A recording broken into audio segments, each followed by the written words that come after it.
We're all here whenever you're ready, Monica. Are we recording?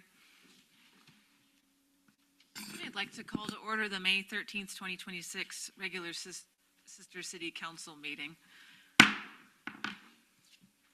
Please join me in the Pledge of Allegiance. I pledge allegiance to the flag of the United States of America and to the republic for which it stands, one nation, under God, indivisible, with liberty and justice for all. All right, roll call, please. Mayor Letts. Here. Council President McDougall. Here. Councilor Predin. I'm here with bells on. Councilor Ross. Present. Councilor Pellerin. Here.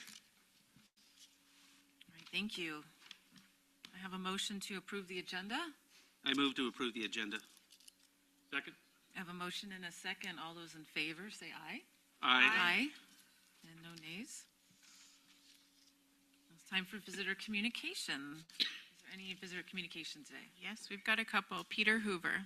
All right, and I remind people doing visitor communication, give us your name and your address, please. Keep your comments to 3 minutes. 3 minutes. Yes. You look kind of familiar. I don't know if I know you. Good evening, Mayor and Councilor. I just wanted to give you a short update on Sisters Habitat for Humanity and some of the things we have been up to, and also to express some appreciation to the city and Council President McDougall in particular.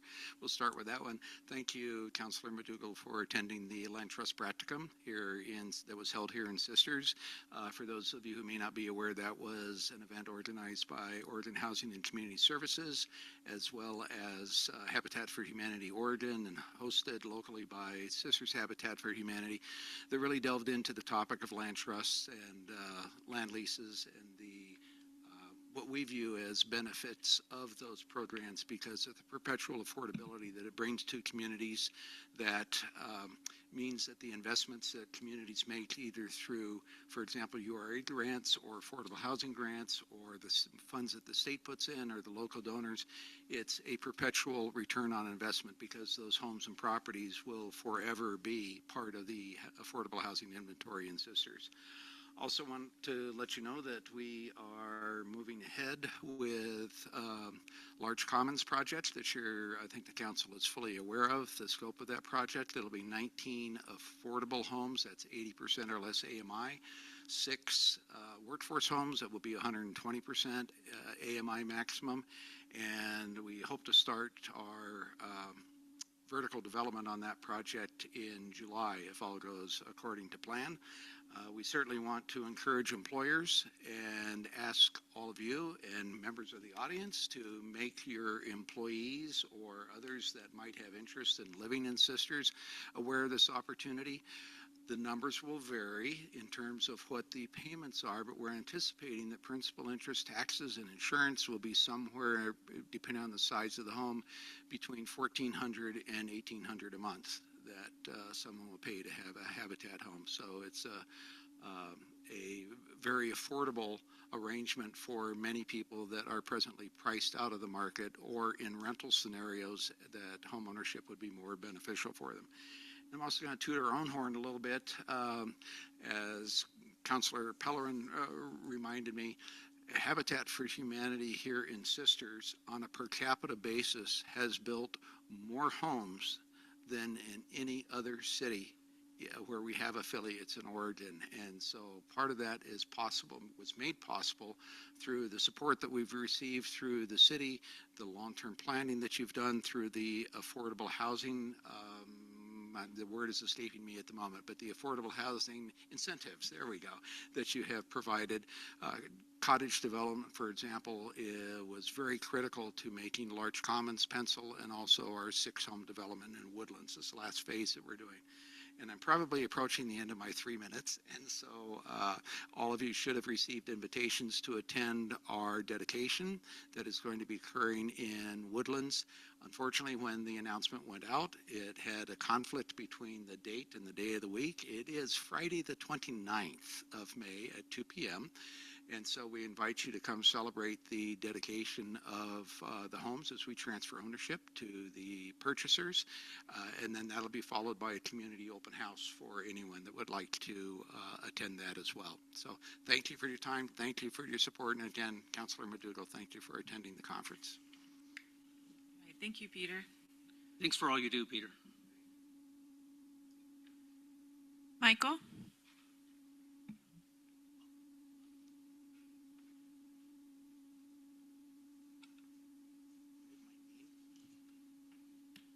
My name, Michael, and my address is presently wherever you will find me at that moment. The last time here I mentioned Franklin Roosevelt, and the completeness of his life's business is enormous. Though why I said I was not a fan is a couple issues, which in today's advancing America can carry even less weight in comparison. The first is the way he did a commitment marriage. I now knowing this wasn't rare. The second, knowing and allowing a large military attack on his military without setting up a defense because of desiring or needing, if you wish, is beyond what I'm at all capable of being part of. I do admit I wasn't there beside him, so what researchers say is good evidence is not certain. I will put in, I know someone that was in the hospital at Pearl Harbor when it was happening, and they didn't bomb the hospital like other people do today, so she was around. I worked with her in the factory. It's all true. Also, this playing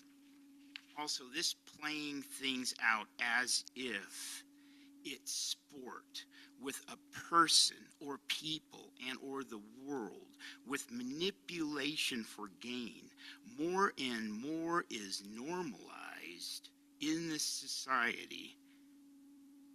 It's still foundationally evil.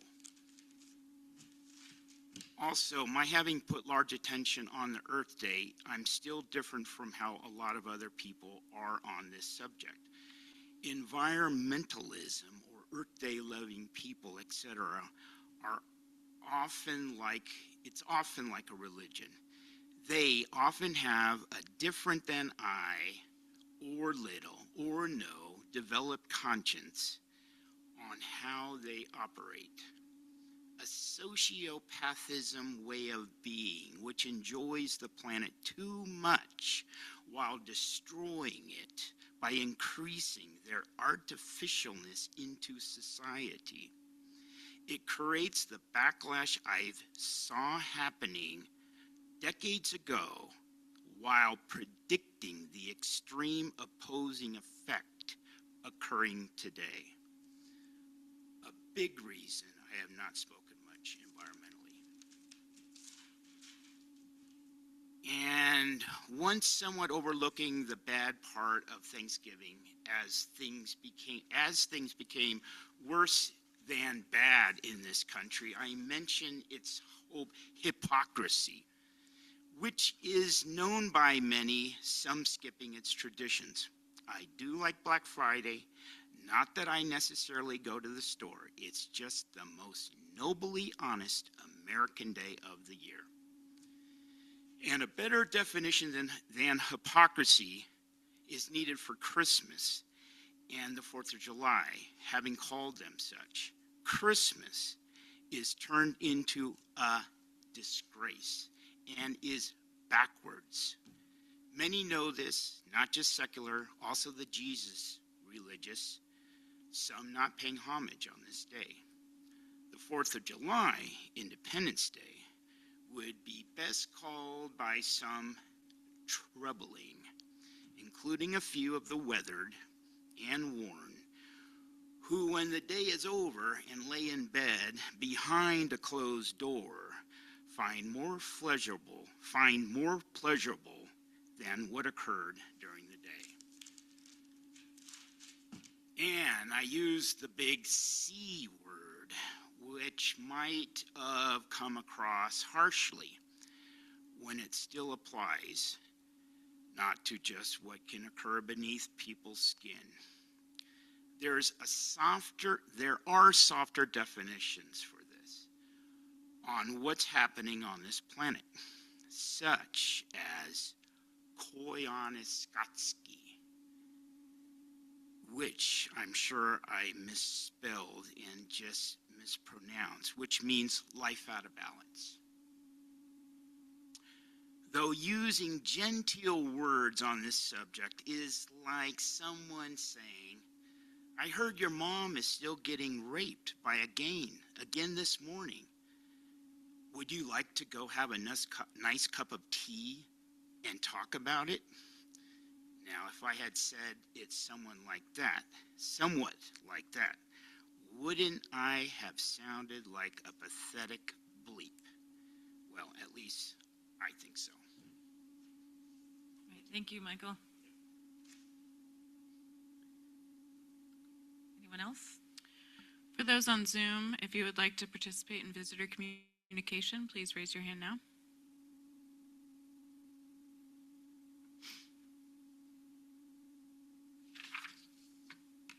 There are none. All right, thank you. Moving on, we have a presentation from EDCO, Economic Development for Central Oregon, with our Sisters representative, Eric Strobel, walking us through it. Welcome, Eric. Thank you. Still use paper. Always. Okay, oops. That's okay. Look at this mess. I mean, What did I just do there? I think you hit delete. oh no, look at this paper. There it is.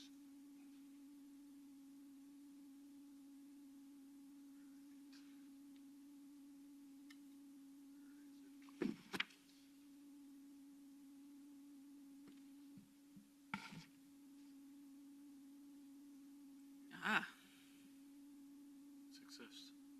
Almost. There it is. Is this on? Yep. Good evening, Mayor, councilors, city staff. Eric Strobel, I'm the Sisters Director for EDCO, and giving you an update tonight. Is that showing okay? Yep. Good. It's an annual update, not exactly, to the year, but just what's kind of happened in the last year or so. I'm going to start out with talking about our board, which I haven't done here yet. So we have Wendy Morgan, who formerly was with the OSU Advantage Accelerator in Corvallis, but EDCO just hired her as the new venture catalyst. She lives in Sisters, and so we're really lucky to have her. And I don't want to lose her from our board, so we're going to keep her. But there's never been an EDCO employee on an advisory board, so kind of a new thing, but I think it works just fine. Patty Adair, the Deschutes County Commissioner. Eric Fichette, who's here. Thanks, Eric. COO of Cascade Spirits. Spencer Hamiga, the owner of Sisters Bakery. That's obviously Fourth Fest in the park. And both Eric and Spencer went through the Civic Leadership Academy. So that's really helpful too for our board. And they're both traded sector and retail. So they kind of have a foot in both of those camps, which is also really helpful for us. And then Tim Kazar, local realtor, he knows everything that's going on with real estate here, commercial as well. Maggie Hubble was the former COO at Metabolic Maintenance, and she was on the board. She now is with a company in Duffer, of all places, called Azure Well, and it's a supplement company. And her kids go to school in Sisters. She's kind of an honorary member now. She can't be at a lot of our meetings, but she can always show up because she asks really good questions, and she's started 2 businesses and knows a lot about entrepreneurship. And then Mark Madron was with Mid-Oregon Credit Union, lots of movement, right, going on right now. And now he's with Washington Trust. So I think we're probably going to want to go with a local banker and do a switch there. So see about that. And then that smiling guy up in the upper right corner, you know who that is. So, and thank you for being here, Michael. Yeah. And then so I think what we're looking at is with Maggie not really being on the board anymore is maybe a school district person. Thought that would be great. Maybe SBA. See David's here. SBA representative would also be good. And we had a meeting, advisory board meeting, and SBA came, was it last time? Yeah, it was last time. So that was great for us to get together and talk about our different organizations. And just so everybody knows, SBA is? Oh, Sisters Business Association. Thank you. All right. It's not a baseball team? Could be. Could be, yeah. Yeah, might be. So EDCO in general in the region has not seen a lot of move action, right? Recruitments. Companies are sitting tight, with all that's going on. They're not in a position to move right now. We had a great one last year with BaseX. But really, I'm still working on a couple active ones that are looking at the Laird buildings, but it's taken a really long time, and I don't know that they'll come through. But both Cascade Spirits and GFP Response are consolidating operations from around the state and from around the country and bringing those to Sisters. So I kind of look at that as a little bit of a grow move combo. And Eric agreed with me, so that was good. Let's hope that we can get some more move projects. And usually they're going to be pretty small for Sisters. BaseX was kind of an anomaly. That was kind of different. And I wanted to thank Michael and Commissioner Adair for the help on getting that BaseX project going. That was a really good community action together. Michael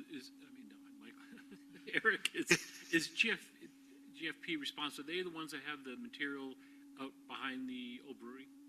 Yes. The trailers and stuff. Yeah, that's what I thought. Yeah, they purchased the metabolic maintenance building and the former Three Creeks.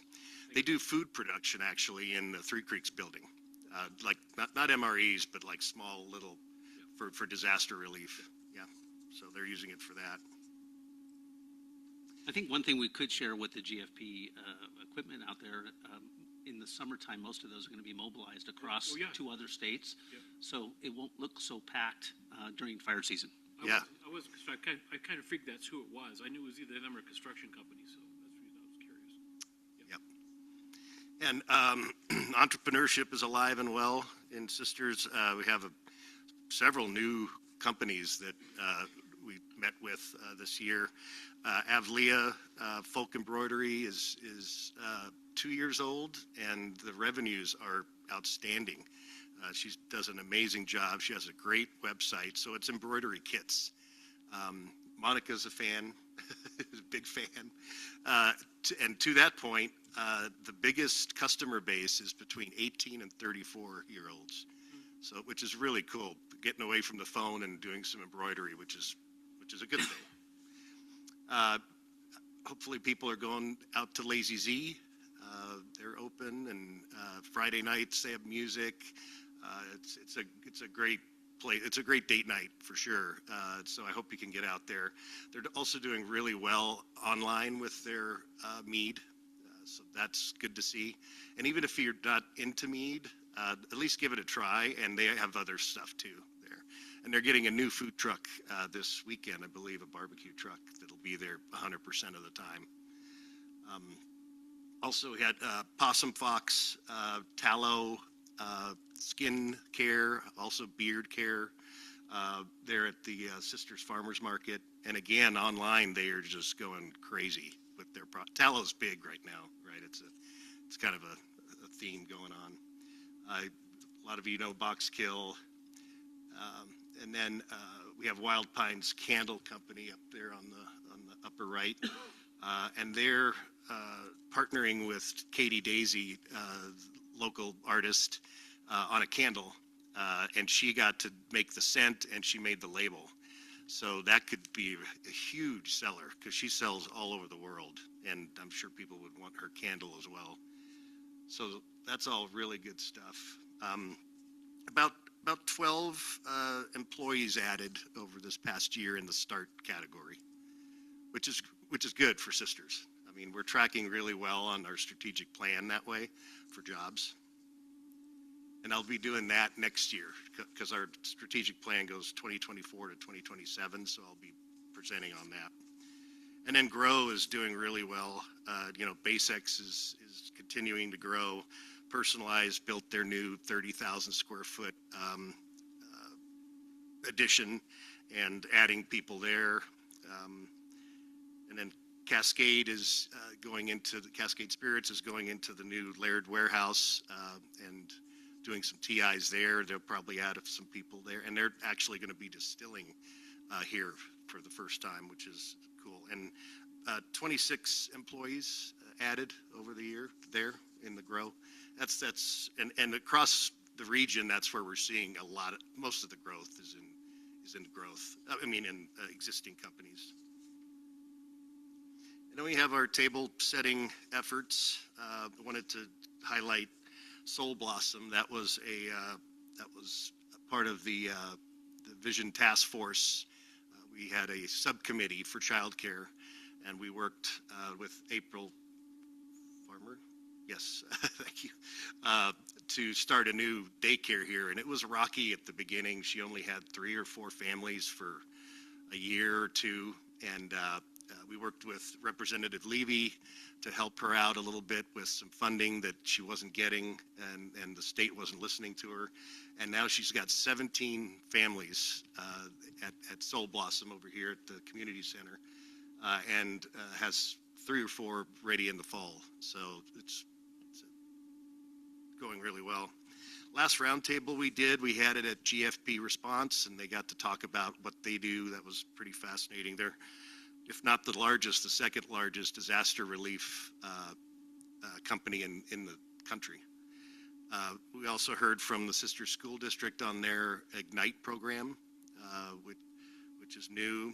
Boxkill talked about what they're doing, and BaseX gave a little update on their operations as well. Let's see here. That's good. Oh, and we're going to be doing another entrepreneur boot camp in the fall. Those were really successful last year and the year before. And so we're going to keep that ball rolling. I thought it was a new gym. What? I was looking up there and I was like, boot camp. Oh, boot camp. I'm surprised it's not in Sisters, That's all we need is another spa and gym. Yeah. And then other involvement, partnership on houselessness, involved in that, vision implementation team. Kellen and I worked together to get COCC back into the community. They used to be here, even had a brick and mortar, I think, at one time. And with COVID and everything, I think that they just weren't involved in Sisters. So we're getting them back, starting with the lunch and learns. Not exactly what I wanted. I wanted more kind of business or professors teaching, but it's a start. And they know that we want to get a little bit more robust with the classes than just a lunch and learn. But they've been well attended. We've got one more at the end of May, and then we'll take time off and start again in the fall. And then involved with the Sisters Business Association, just trying to be a resource for anybody there, and have been in several occasions. And they're growing, doing well. A couple of events every month, and came out with a new plan. They have a really nice website that they just rolled out. So very proud of the work that they're doing. And then some current and future projects. Maiden Sisters Tour, that's going to be July 16th. It's going to be BaseX, Boxkill, and Sisters Coffee. And it's going to be a walking tour, so we can walk the whole thing. July 16th. Yep, Thursday, July 16th. And then Lucky's Woodsman will be catering a lunch after in the parking lot of the Laird building, so if it's nice. And if it's not, we have access to the Laird building so we can go in if it's smoky or stormy. Again, ready to work on the UGB commercial industrial lands when that happens. That's coming up. Like I said, Fall Entrepreneur Boot Camp, going to do another Fall Roundtable, and probably another skid mixer. So lots in the fall because summer is just kind of crickets. It's hard to get anybody to anything, so. I'm pushing for the mixers, by the way. Yeah, you like the mixers. Well, you sponsored, so I appreciate that. Some job growth numbers, pretty good numbers. If you look at the employment growth rate by city, Sisters leads, everyone, 31.1%. That's skewed a little bit obviously by 2021 at 17%, which was the Laird operation expanding, right? And then that all went away. But still very strong, 2023, 10.1%, 2024, 8.2%. That's right in there that's beating most every other city. And then if you look at the jobs per capita for the 5 years, we're only behind Redmond and just a little bit in front of Bend. So I consider those good numbers. I mean, you take it with a grain of salt all the time, right? The stats like this, but I don't see negatives, and I see strong numbers. So they may not be exactly this, but they're good. I think we can be real proud of that. And then here's our top employers. That just came out. It's on our website. That's a little fuzzy. Sorry about that. Not a lot of changes. Pretty much the same businesses you've seen before. But that's on our website if you want to go check that out. Oh, I wanted to say, sorry, I went over it. In the other involvement, I've really enjoyed working with Scott and his team in the community development department. I try to go to their meetings on a fairly regular basis when I can, and trying to work with the business community on being aware of zoning and codes, especially when they're leasing a new spot. And I just toured we have 3 new industrial buildings, and I toured all 3 last week, and they're really impressive. But I'm trying to tell the owners of these buildings, you need to let people know that they need to check with the city before they decide to lease, because they may not be able to do what they want to do here. And you'll be glad that Ryan Davies, who has the Central Oregon Pole Building, he knows it all, and he's educating all these businesses. So trying to get the word out, so something weird doesn't happen and a business can't operate. So that's been a great other involvement that I've done. Is the zoning awkward? It out of skew from other communities, or is it just that they're not, each zone is a little... There's some oddities, which I know there's some code. We're going to be looking at code right soon here, and maybe we work on some of those. The light industrial is different than the business park where Fika is and Sisters Coffee. That they're pretty different. And it can be sometimes a little bit of a gotcha. Somebody thinks, no brainer, I can do this here, and then they have to go to the county, and that's been the issue. Is not the city. It's when they have to go back to the county for building permit. That's a long process, a couple of months. One of the things we ran into the last calendar year, maybe 2 years, is just a change in use inside of a building can trip up a leasee because they just don't realize that changing your business from the previous business, it's a different use of the building, and it triggered some things and caught some people by surprise, and they weren't able to open on the dates they were expecting because they had to go through more city and county processes. Yeah, and it seemed like a less of a use than what was there before, right? And that's what I mean by people can think that they can operate, but they have to do a change of use. So just trying to keep those gotchas down to a low level. And I'm assuming, communicating that to community development and. Yeah, Sarah, Matt, and I work a lot on that and try to help out the businesses that way. And you're back up when they were on vacation. Oh, great. I'll let everything through. Yeah. Yeah. We've got 43 new businesses. Yeah. Right. How did that happen? Yes. Yes, yeah. So that's it. If you had any questions. I guess I'm going to go back to some of the concerns I've heard from businesses is just trying to hire staff that may not be able to afford to live in our town. Yeah. So they're commuting in or they just decide, I'm going to seek employment somewhere else.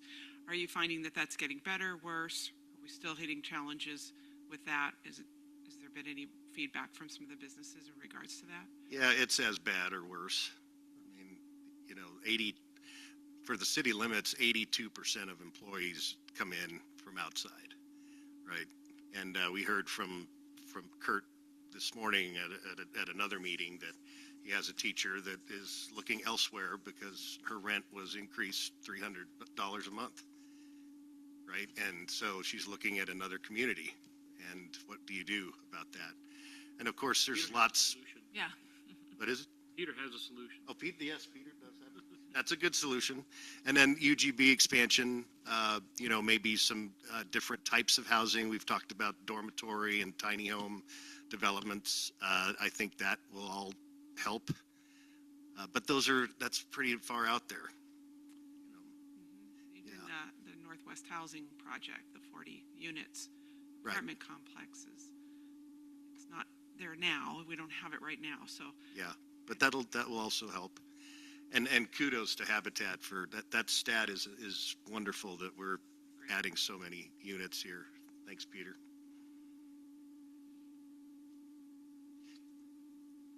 Those transportation sharing opportunities that personalized nutrients used to use, are they still using it? And is there still opportunity for other businesses to help get people that are commuting from out of Sisters, at least here, on a public transportation type of thing? Yeah, that's still going. BaseX uses it too. Is that with commute options? Or? Yes, commute options. Yeah, it's a van pool program. It was free to all concerned for a while because they had a big grant, but they kind of blew the money really quick. Yeah. they didn't pace themselves really well. So it's back to a pay type system, and it's $50 per employee per month. And that can be shared by the employer, 50-50 with the employee, or the employer picks it all up. It kind of is all over the map. But, and that doesn't seem like that much, but a couple businesses stopped using it. So hopefully they'll start again. But it's still there. And it's a great way to get, 4 to 5 people to your business, to work, instead of trying to hop on a bus that doesn't have the right timing for when you work. That doesn't happen. Speaking of, have you been talking to CET about bus schedules, or trying to coordinate that with certain businesses? Because I know Bob Townsend said that he was willing to be flexible on times if there was a demand. Yeah, I actually think Personalize has talked with him directly, but it's the shifts are the issue sometimes. They start at 6 a.m, and the CET bus doesn't. That's not when they come. So they'd have to manipulate that schedule somehow if we had more employees coming in. But doable. Just have to work through it. what about business space? Any challenges with businesses trying to find space in our in our town? No, it's actually good. We had some commercial spaces open up. The Native American Gallery, Ravens, whatever. Yeah, that they left, and another shop is going in there. On the light industrial side, we're doing great. I mean, those new buildings are wonderful. And Megan Kelso, who's a local artist, she's kind of picking up the Sisters Makers pieces a little bit, and she wants to start her own art cooperative with artists and have a space where they can come and work. And so we toured the light industrial buildings, and she's going to see 2 more tomorrow. And there's some really nice spaces in there, light and bright. Like the workhouse, work down in Bend, where Oh, is it Scale House? No. Nope. I don't know. Work downstairs, live upstairs? Nope. No, it's where we're meeting, where we had EDCO Mix and Mingle or whatever. That place. Really? The one off What is Third? it? Yeah. It's where we had the Pub Talk? yeah, Pub Talk. What's that place called? What is that? Workspace or whatever it's called. It's whatever it is, really cool, and I can imagine it. It just is artists working in there, and then there becomes opportunity for people to come in and interact. Right. Yeah. Yeah, exactly. And so I'm in hopes that she'll find space. And then, we have 2 of the Laird buildings are still open. We've got a Redmond company that's been looking at building A for, like I said, forever. And I don't know if they'll ever pull the trigger or not, but still they're looking. And then building B, the small one in the middle, is open as well. I don't know if Cascade might be using that as well, but I'm not sure yet. So we do have a lot of space. And I did a sisters update at Pub Talk, at the last Pub Talk. Open space, that's what that place is called, yeah. And I made sure to let people know at Pub Talk that Sisters has lots of nice space available, because that's not the case in all the communities. Well, most of it's new. Yes, yeah, which, is a little bit maybe on the spendy side. That's a little bit of the drawback. But we'll have it for a really long time, so. And again, I give kudos to Cappy before me for getting all that foundational work in to have a light industrial park. I mean, she did all that work, and we're just experiencing the good part now. So. Right. All right. That's it. All right. Well, thank you, Eric. Okay. Yeah. Thank you. Appreciate it. Yeah. Bet. All right. Next up is I need an approval of our consent agenda. I move to approve the consent agenda as submitted. Second? Motion and a second. All those in favor say aye. Aye. Aye. And no nays. Consent agenda this month was just the minutes from 4 different meetings, because we've been busy. Nothing else in there. All right, so on to council business. We have a public hearing and consideration of ordinance 546, burn barrels. And our compliance officer, Jacob Smith, will be walking us through this process with Scott Woodford as his wingman, I see. So they're both winging it. Good evening, council, mayor. My name's Jacob. I do code enforcement here at the city. And I'm here to present ordinance number 456, which is a proposed amendment to municipal code regarding burning. I'm sorry, did I need to open a public hearing? Oh, jeez. Go ahead. I'm going to open a public hearing. Go ahead. There you go. Staff report. Staff report. Sorry about you. that. No problem.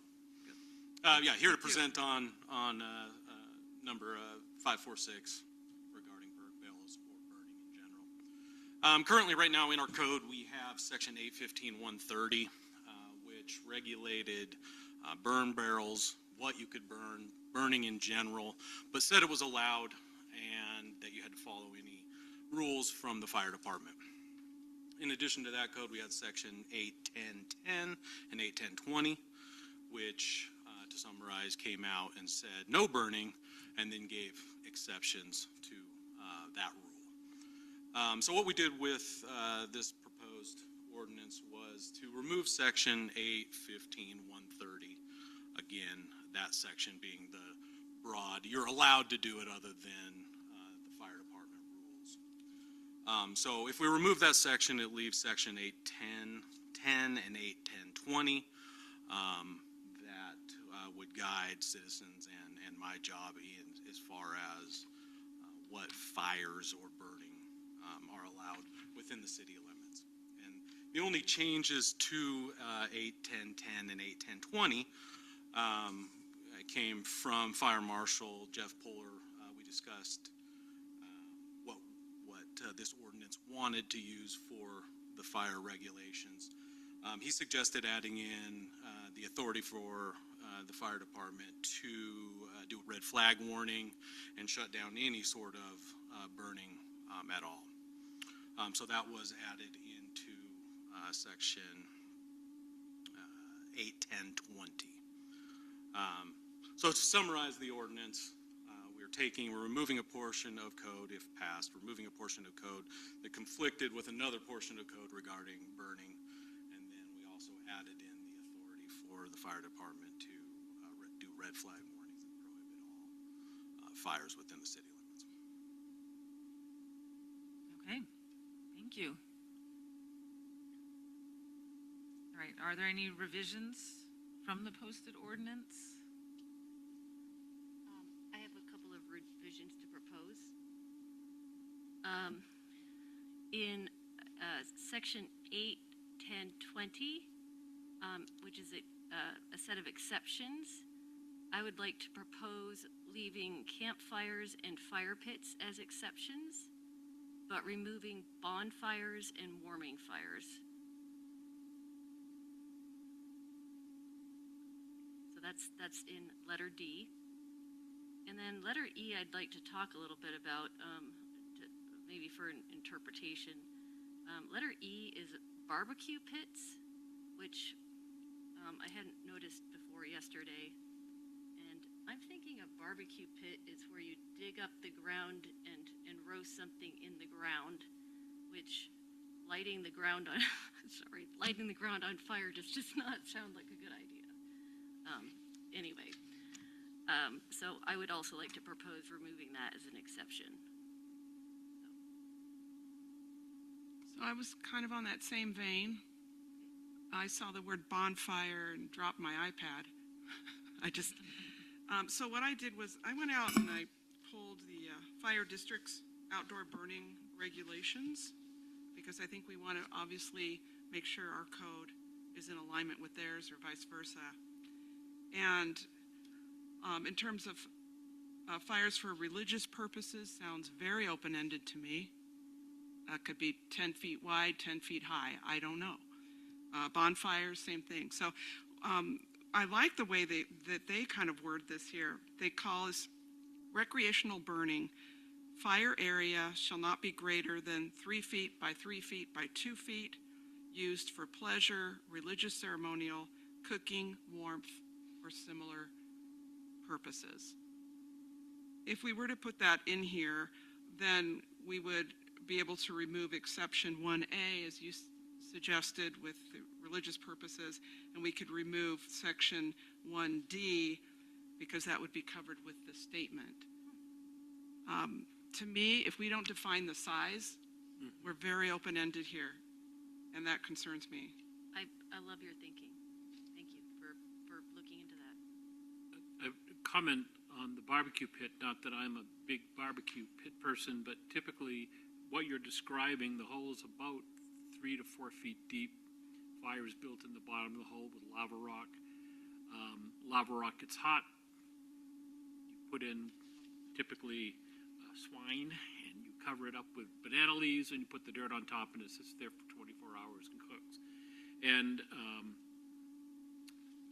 my experience in having been at 4 of those is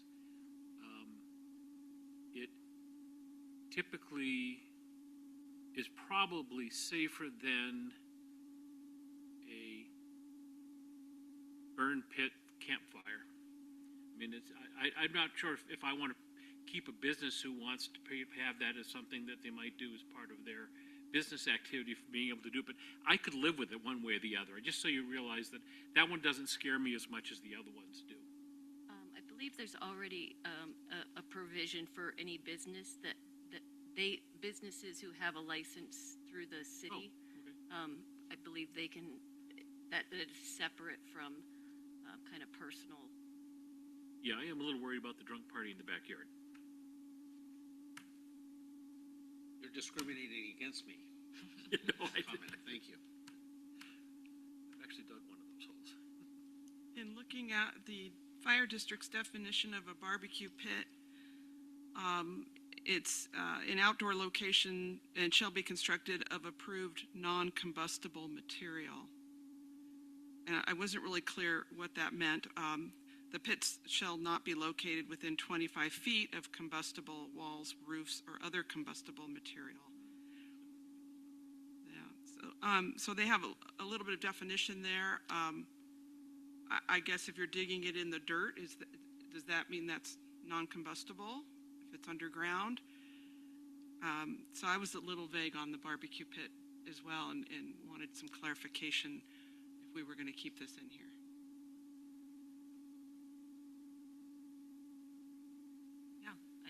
I think those are all great points.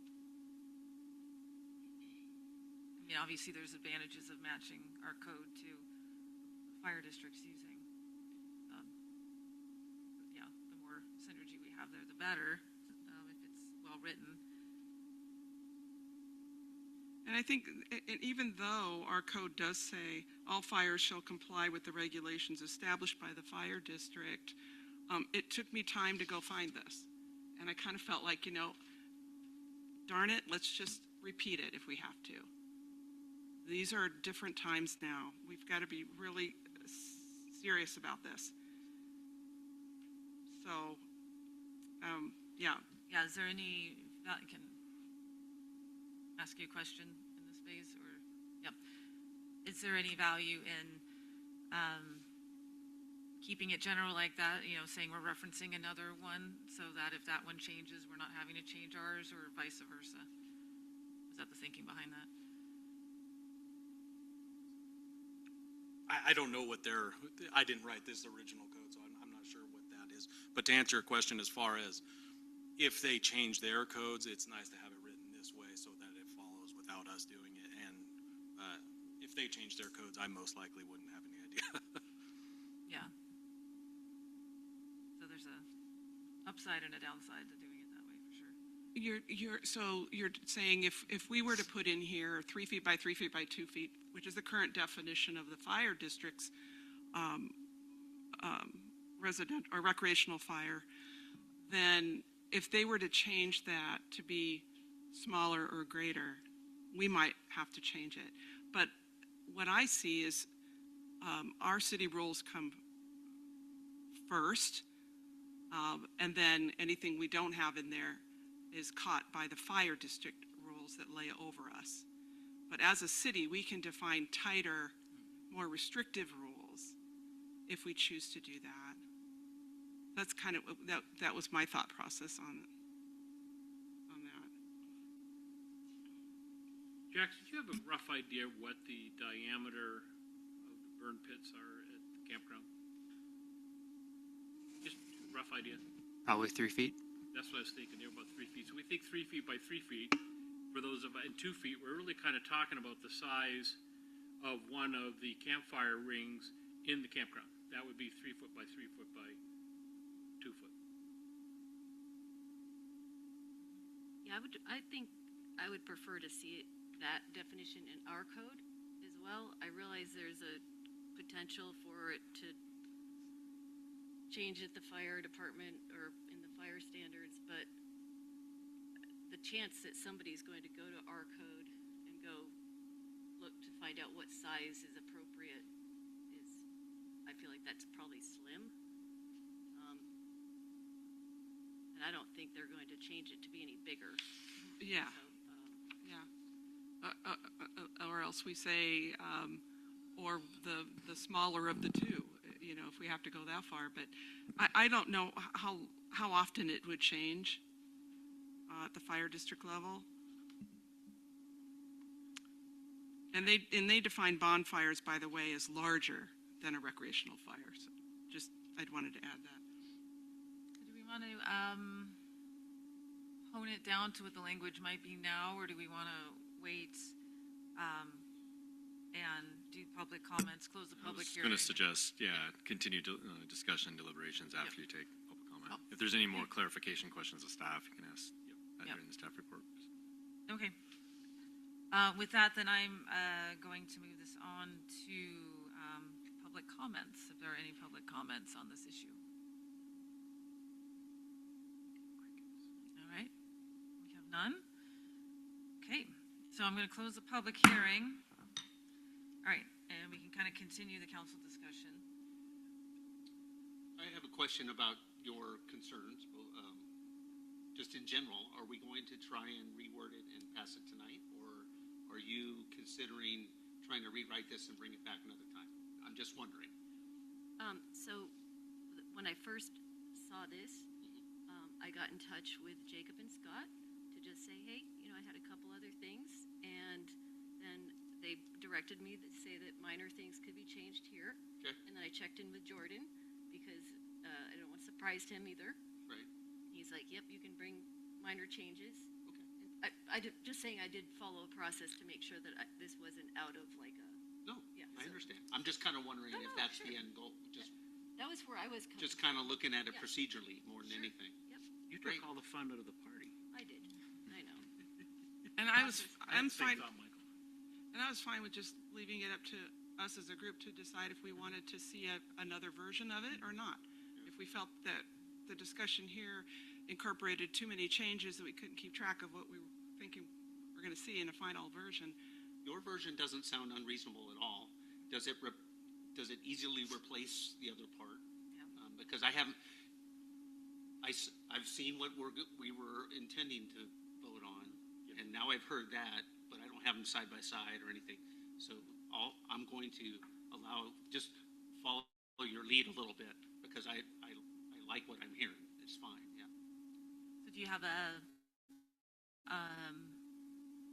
an idea of what it might look like, of which letters we want to remove and where we want to add things, so we can walk through this? You have, does everybody, you two do not have it in front of you? Yeah. Oh, we three, you have it. No, I have notes for myself, Okay. but I'm comfortable if Councilor Pellerin wants to share what, thank you. Sure. Okay, so All right. you want me to kind of repeat what I was...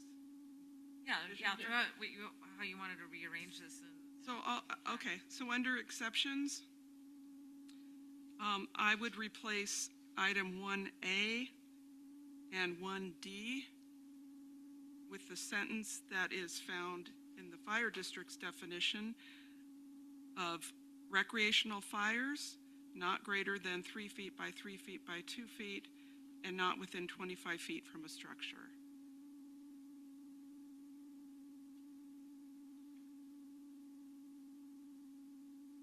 So do you want to add the wording of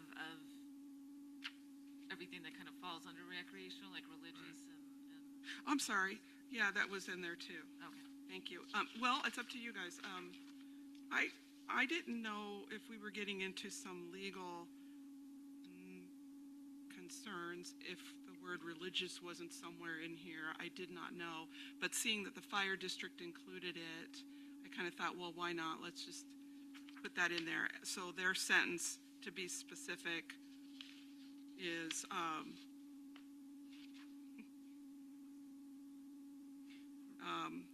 fire area shall not be greater than 3 feet by 3 feet by 2 feet, used for pleasure, religious, ceremonial, cooking, warmth, or similar purposes. Would take out the or similar. Yeah, again, that's open, right? Yeah, very open. yeah, and if you have cooking in there, then that allows you to strike several of the other subsections. D, besides D, you have barbecue pits, you have gas and charcoal barbecues. Yep. Pleasure would be outdoor fireplaces. That works for me. So you're your 1A would be after the following open burning is allowed under the conditions. Jordan, can you speak up? I'm sorry. All right. So you could replace A with recreational burning, or recreational fires that do not exceed 3 feet by 3 feet by 2 feet that are used for pleasure, religious, ceremonial, cooking, warmth, or similar purposes. Yeah. So it'd be your new 1A. But I would take off or similar purposes would be my preference. Oh, right. That's very open-ended. Or warmth. Yeah. Code. I don't like or similar purposes in code. It could be anything. I want to burn my car.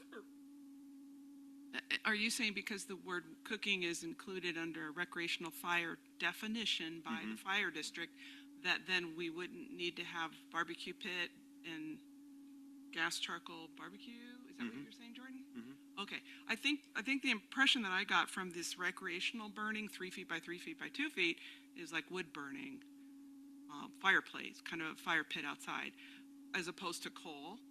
So I was kind of thinking the gas or charcoal barbecue should stay in there for clarification. Yeah. I was thinking that too. Also, I'm not sure that there aren't barbecue like grills that aren't a little bit bigger. I have no idea.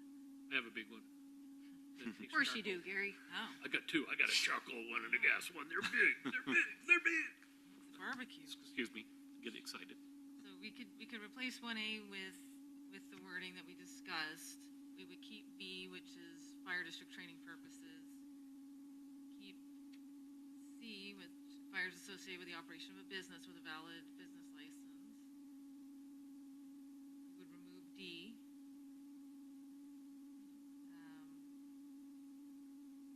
And then we can we could keep E, barbecue pits, and F, gas or charcoal barbecues. We can take E off. Just You want to take E off? Barbecue pits. Okay. Because you think it's included in 1A. and then F becomes D. And then the last one's outdoor fireplaces. You want to keep that as well. Because that's a little different. More of a fireplace. So F would become D then, since we're getting rid of D and E. Just to go. Rid of D.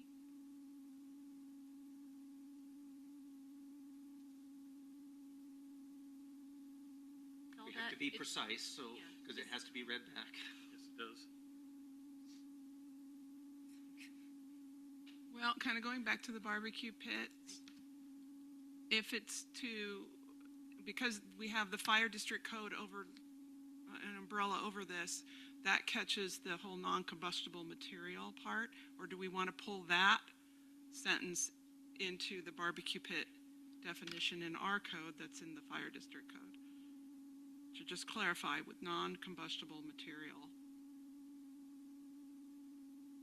Yeah, I feel it's worth leaving barbecue pit in there because it is kind of unusual and different than these other types. And usually, I think when you're getting the fire started, there's fire, but for the most part, there's not active flame.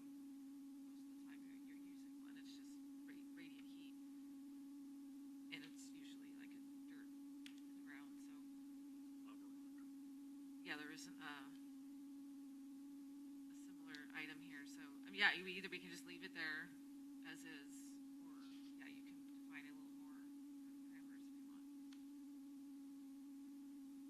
A question for staff, Jordan. Have we muddled this up enough that you need to rework it and bring it back? Or can we put something together and pass an ordinance that is clean enough that it can be written up and look like we knew what we were doing? Well, we have about 1, 2, 3, 4 changes here. I don't want to do live like redlining of an ordinance. My recommendation usually is let us just bring back a clean version for adoption, unless you feel confident in what I read back to you to go ahead and adopt with those revisions. But usually what I would suggest, if we have this many red lines, you get a new copy with the red line, so that's the exact thing that you're adopting. So you actually see it on paper instead of just verbally. And that doesn't require another public hearing, does it? You just continue the deliberations. Okay. Can I say one more thing? Yeah. Striking 8.15.130 on burn barrels, that whole section is great. But then if I was to read this, I still don't know if we allow burn barrels. Are we trying to exclude burn barrels from within city limits?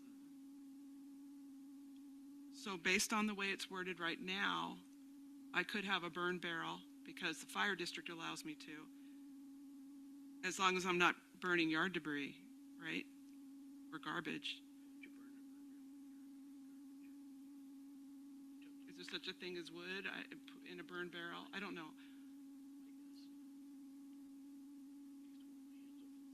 Well, if the burn barrel was then only, 3 by 3 by 2? The fire district has a different definition for it, for the burn barrel.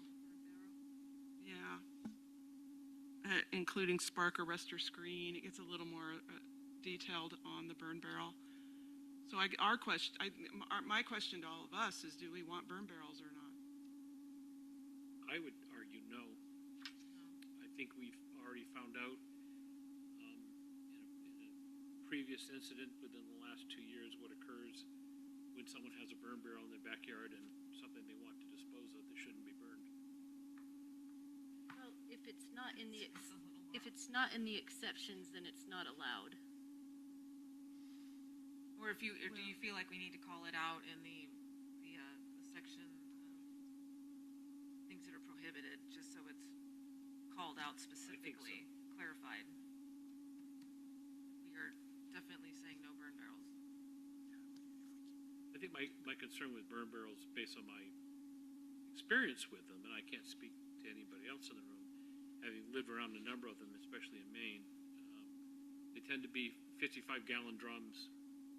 They tend to get rusty after a while. They tend to burn through at the bottom. Sometimes 12-year-olds throw spray cans in them. They tend to blow a hole in the side of them. Don't ask me how I know that. I deny anything about it. And I think, when I think of burn barrels, I think of that. And I think of how many times I saw grass fires starting around burn barrels that had rotted out at the bottom, and the person wasn't aware because it was a layer of ash, and the barrel collapsed when it got hot. So I think that the goal here is to keep that sort of a thing from happening. It's not so much what is the burning in the barrel is fairly safe, but it's you get a lot of sparks out of it. It's like a chimney. Typically, there's holes drilled in the bottom to get ventilation. So I'd prefer to see them banned. I just think that it's too broad, too many definitions, and too many homemades. If you want them prohibited, you ask for them and say, let's prohibit them. Yes. Pretty simple. Yep, that's what I would do. Yeah. So yeah, we'll just have to ask staff to figure out the best place to maybe just mention that in there so it's clear. Roll out the barrels. I'm not finding a place jumping out at me right now that would be perfect for that in the wording, so. But yeah, I don't think it hurts to be more specific. Or just specific. Yeah. There's not more or less. It's either allowed or they're not. It's implied, it's not, Might as well go ahead and say. the word barrel is not in there. We should roll out the barrel. After field burning. Burning in barrels. Mayor, maybe for, Right, so- for the benefit of everybody in the audience and the staff that may have to write this, Yeah. could you reiterate exactly what changes you would like? Okay, first of all, a mention of, burn barrels specifically being not allowed. You might have better notes on this than I do. Cheryl, or do you want me to read my notes? Can replace 1A. 1A with, because this is under exceptions, the following, blah, blah, blah, support this chapter, recreational fires that do not exceed 3 feet by 3 feet by 2 feet in size, and which are not within 25 feet of a structure, which are used for pleasure, religious, ceremonial, warmth, or cooking needs. Something to that effect, is it?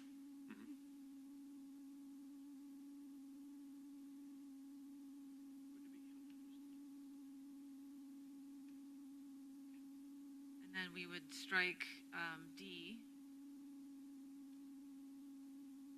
Under exceptions. under exceptions, yeah. That's the only place. That would be the only other things stricken. So there may be some re-lettering.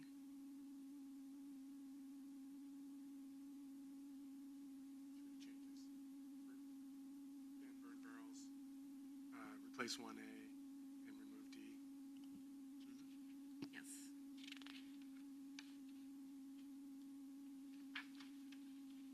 All right, is everybody comfortable just having staff rewrite this and getting to visit with it one more time? So we will continue this Yes. hearing at a later date? Yes. Do so we this- need to say the date? This hearing will be I would- continued at a later date. Continue to a date certain if you could, so we don't Yeah. need to republish it. Yeah. May 27th. All right, this hearing will be continued on May 27th. 6:30 p.m. Oh, at 6:30, You 6:47. closed public comment and you just Yeah, and continue I do- deliberations. Yeah, so yeah, it'll be closed to public comment and just be council discussion, deliberations. On the That's 27th it. at 6:30. Give or take an hour. Okay, anything, Good suggestion. I can hit a gavel again, anything? I think we are It's never good. wrong to hit the gavel. I know. All right, thank you. Thank you for your flexibility, we're almost there. But those were great points, thank you for bringing that up. I am. Fire shot. All right, fire hot. That is a fact. Okay. Resolution 2026, Public Art Advisory Board, Carrie Prosser, Hooray. come on up. Pivot Another to- hot topic. Pivot, I was going to say that. Oh, sorry. Oh. That was a very artful comment. Good evening, Council. We brought this to a workshop on April 22nd, the resolution to form the Art Advisory Board. During that workshop, there was only one change that has to be made. That was to add a definition of public art, which was added in the top of the resolution. I'm the one setting that thing off now. Which says, whereas for the purpose of the resolution, public art means artwork that is situated on public property, has been purchased with public or private funds, and shall be interpreted broadly, including but not limited to sculpture, murals, paintings, installations, music, theater, and other creative works that enhance the cultural, aesthetic, and civic life of the community. Otherwise, that resolution before you is as it was presented at the April 22nd meeting. Open for any questions?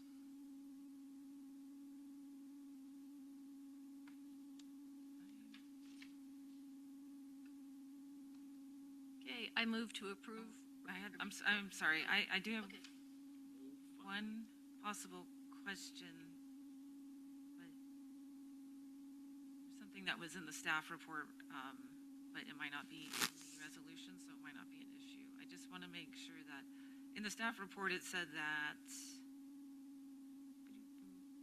board will consist of 5 appointed members selected by the mayor, and selected by mayor was, I think in the resolution, it doesn't say selected, it might say appointed. Appointed, it should say. Appointed, right, so it is appointed. by Okay, mayor, and I I'm just sorry. wanted that clarification because selected was a little harder than appointed, and that's more the process. The mayor doesn't decide.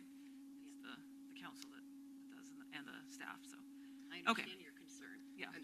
One just note is that we will ask for potentially 2 counselors to serve on the review committee and interview committee for that board, so potentially coming back at your next meeting to have you discuss that or decide who would like to do that.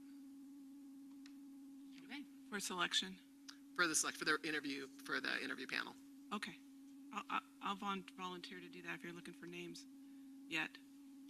I'll also volunteer as the council liaison on this board if no one else has interest in that. I'd love to help out with interviews if you want. Good mix. Are we there? We're already there. we're already Thank you. there. That's very helpful. How efficient we are. So at this point, Councilor Predin and Councilor Pellerin will be on the interview. As far as liaison, that will have to be appointed by the mayor further date, but we can do that as well. Okay. Can do. All right, I'll entertain a motion, both. An emotional motion? Yes, please. I As emotional as it can be. approve. Yeah. I approve resolution 2026. I second it. All right, well, that was a motion and a second, in case nobody heard that. Was it? Okay. I heard from Gary, but you can do plain text if you like to, Gary. All right, all those in favor say aye. Aye. And no nays? About time. Great. Motion passes. Thank you. Thank you, Council. Thank you. All right. And item C is discussion of a public services rate adjustment. Jordan Wheeler? Just point of order, I don't see was the City Park Advisory Board appointment under That was like consent? consent, wasn't it? Oh, I didn't see it there. it was not No, there. so we need a place Yes, for it. I It thought is under other business. Other business. It's on other business. Other business. Not there. I'm not seeing it. So never mind. Sorry. You can set up. No, it's fine. You're okay. It's still Let's- after you. Yeah, Okay. let's do this. It's Oh, okay. it's Sorry. 8A Sorry and about that. 8B have the appointments under other business. It's Okay. on the agenda, but it might not be on your Yeah. Thank you. Okay, roll of show. thank you. Welcome, Erica. Erica's back to continue the conversation on the rate request. I think we're here a month ago in April to present their financial report for the fiscal year, answer questions of council, took your feedback, provided some more information and more data or their financial analysis or their financial report for the sisters business, and then an updated presentation slide deck that you saw in the packet with a breakdown of the different components of the rate increase request that they presented at the last meeting. So this is the follow-up presentation with the additional information, a chance for council to discuss and ask further questions about the rate increase. And then timing-wise, typically with the rate requests for both the franchise haulers and private utilities and then public utilities typically go into effect in July. So in terms of timing, we still have a month or two, but I think public is looking for direction on how to communicate or what to communicate in terms of our customers out there on what rates may be doing with their July bills. So I'll turn it over to Erica. Working on logging in. Are you in? I'm logged in. Okay. And Do you need to be promoted? I'm promoted, but when I go to share my screen, I don't have anything that comes up for me to grab the PowerPoint presentation.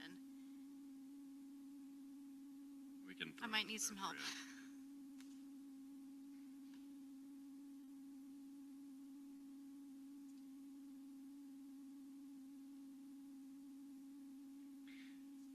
Monica, are you able to share the I can packet? share the packet. It's on page. Is your presentation different from the packet? No. Okay. Maybe we can share the packet. Page 35.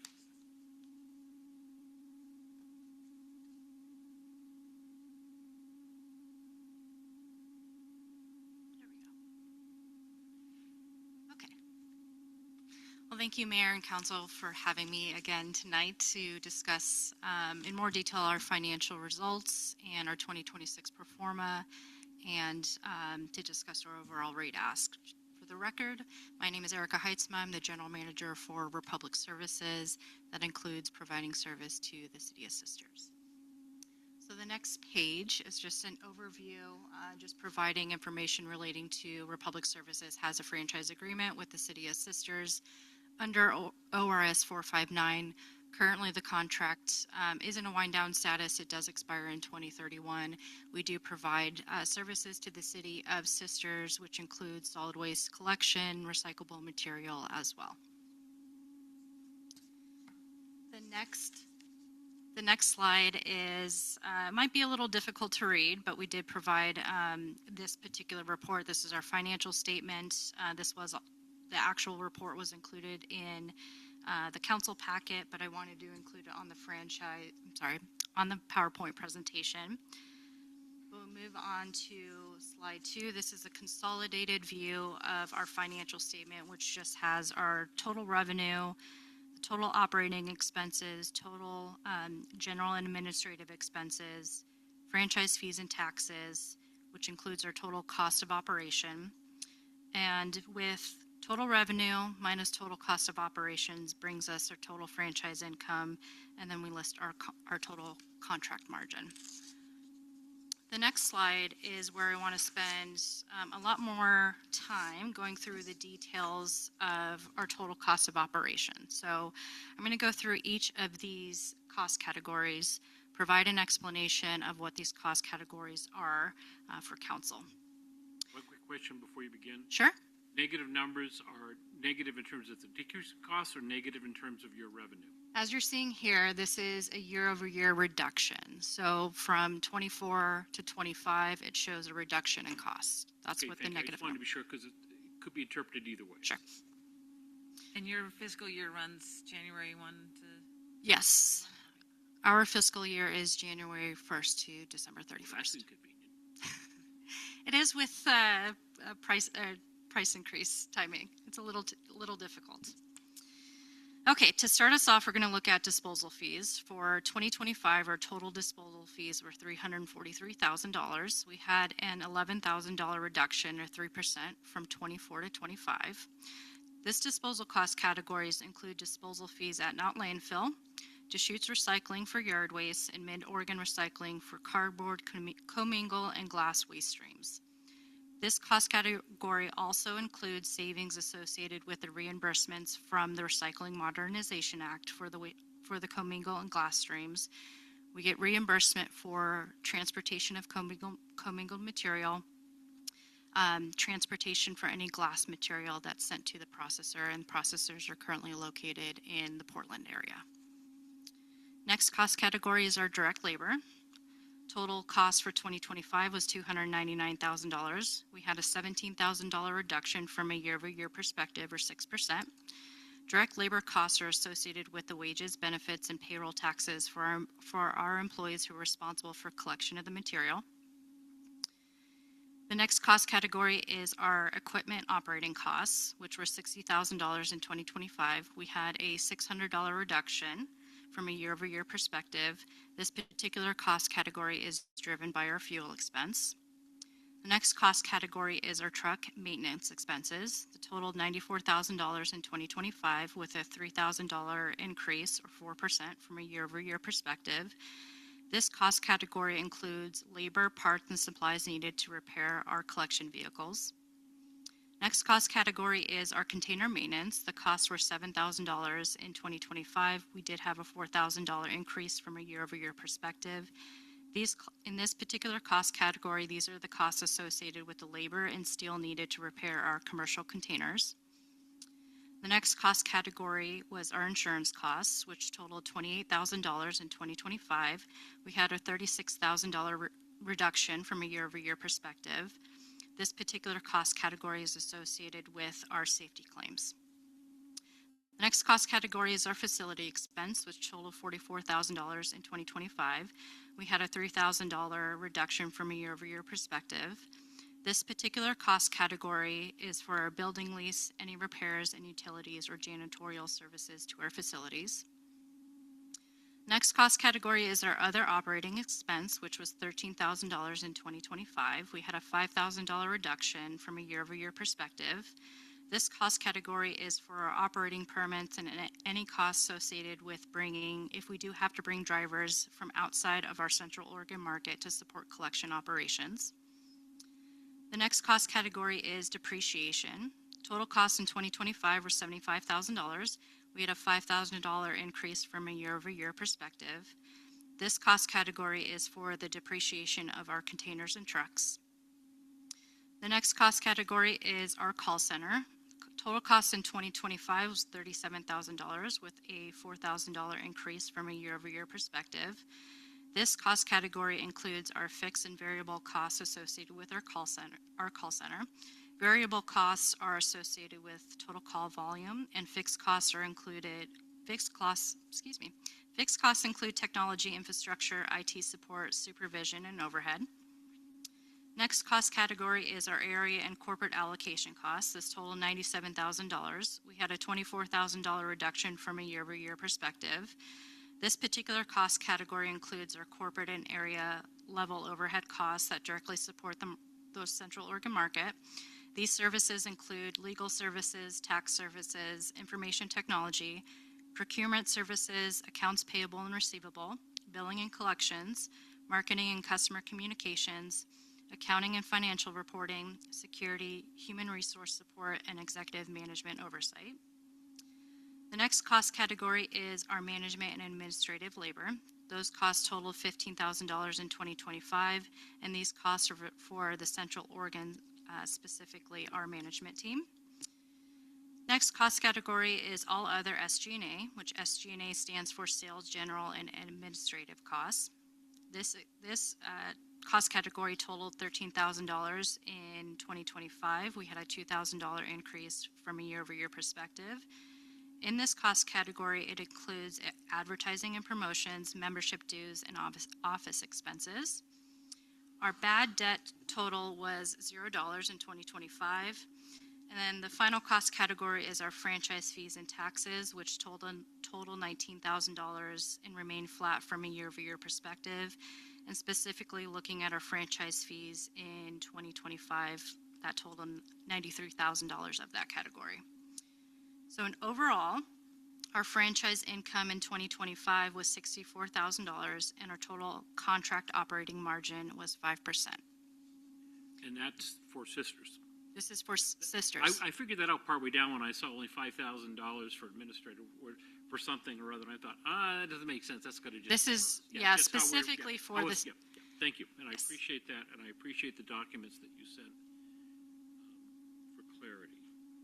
Erica, as we're talking about all of this, I see that there are reductions in a number of categories, but are any of those unsustainable? Meaning, like labor, you really didn't have enough people, so you were understaffed. I mean, so just to understand, as we move into talking about 2026, are there any categories we should call out? Yes, that's a really good question. I think there are a number of categories where we're going to see a change when we look at 2026. I think most of the cost categories where you see a reduction, we're likely to see an increase. Now, in reality, when we look at 2026 or any pro forma we build, it's our best estimate based off of very specific math that's used, but in reality, our business ebbs and flows. So it ebbs and flows with labor, with volume from units that we pick up or customers that we service, disposal tons that we throw in the landfill or recycle at the recycling facility. Insurance cost is another one to call out. We had a really great year in 2025 where we saw a reduction in safety claims, but again, that is something that does ebb and flow as well. And that's kind of the benefit of looking at this every single year. You see where those puts and takes are, and there's benefits that you recognize on a P&L, an income statement like we're talking about now, or there's some cost categories that do increase. But specifically for your question in 2026, and we can probably flip to the next slide because I think this gives better clarity on, a total pro forma approach. How we look at a pro forma is we take our prior year costs, so 2025 is our baseline, and then we start to build what we anticipate our expected cost increase. So for, the first one here that's listed, which is general inflation, most of our cost categories are going to have general inflation applied. There's going to be a few that I talk about that don't, that are have different costs or increases applied. But I do want to touch on that. First, on the approach that Dan, who is our finance manager, he was here in our last meeting. He's a lucky person who is currently out of the country on very well-deserved PTO, but I'm going to do my best to explain his approach. So what he does, or what he did, is he took 10 years of the CPIU West Coast BC Index and did a comparison month over month to determine what the overall trend is. The overall trend is generally between, a 3% cost inflation. But then he specifically focused on 2023, 2024, 2025, and then took current data for 2026. And again, did that same approach, did a year-over-year comparison to understand what the difference was, and also utilized that to trend it out. And then with that data, he was able to determine an estimate of what he anticipated the remainder 2026 to 2027, the period the rate increase would be applicable to understand what general inflation would be. So he determined it would be at 3.1%. And that's what he applied to the 2026 pro forma. And those cost categories where we do general inflation include any supplies and parts that are needed for repairs of our trucks and containers, our insurance cost category, our facility cost category, other operating expenses, the call center allocation, corporate and area cost allocations, and the other SG&A cost category that we have. Now, outside of those cost categories, there's other, we look at labor, our collection labor, what it takes our employees to, or for our employees to actually go collect the material on the streets. So that particular cost category, we look at it a little differently. We did a wage adjustment, a cost of living adjustment for our employees of 3%. So that's what we use in our 2026 pro forma. We also know that our benefits are increasing by 7%, so we increase benefits by 7%. From a disposal perspective, not landfill will be, or we project that they're going to be increasing their gate rate fees by $5 a ton starting July 1st of 2026. Again, this is a projection.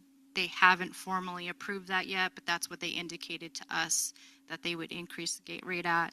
So we took that $5 increase per ton that goes into effect on July 1st of 2026, and we used those costs increase in our pro forma. And then finally, fuel. Dan touched on this when he was here a lot. Oh, sorry, go ahead. In looking at municipal solid waste, 8.9% full year impact, 12.5% at $10 a ton first half of the year. That's what you've been paying? Yes, so July... Or is that next year?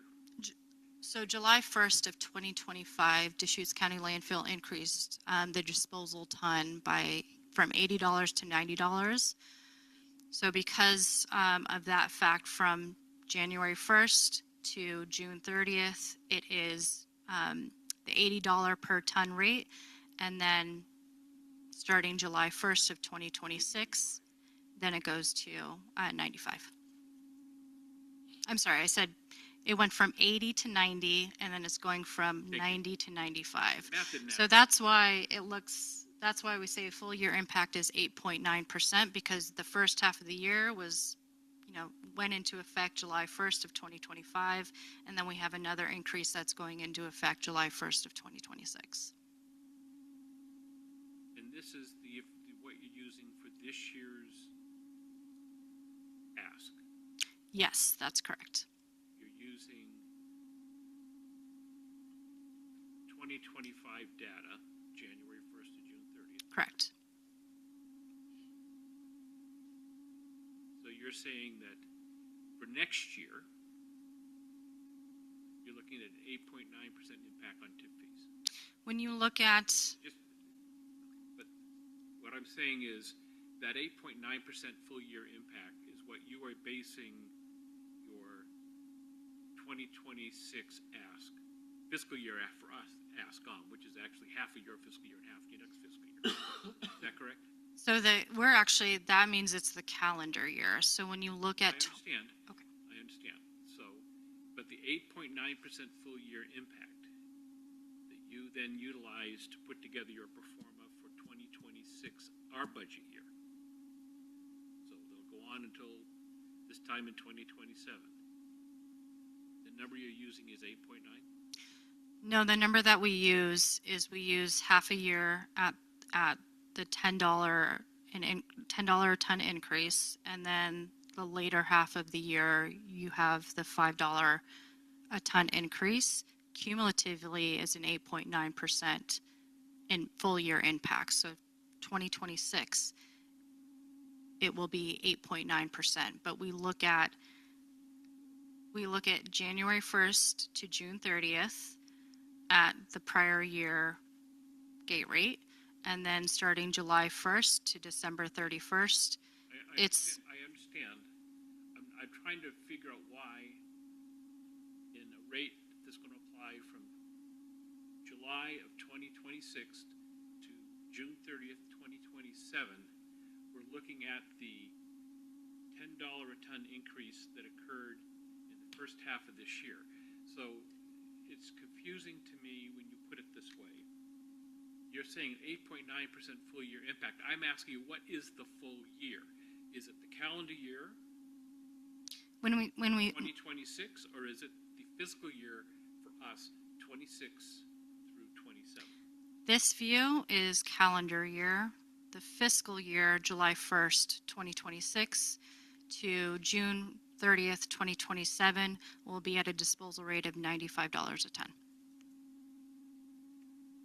So I apologize, that's confusing. What is the increase to us over what we are paying currently? In other words, when I'm looking at your rate request and I'm looking at the cost, I don't have a problem with the tip fees increasing. That makes total sense to me. We're basing our pay to you on what the tip fees are going to be at $90 a ton, 95, whatever, for 2026, 2027. It's a What 5.3. rate increase is that to us over what you're currently basing your franchise fee off?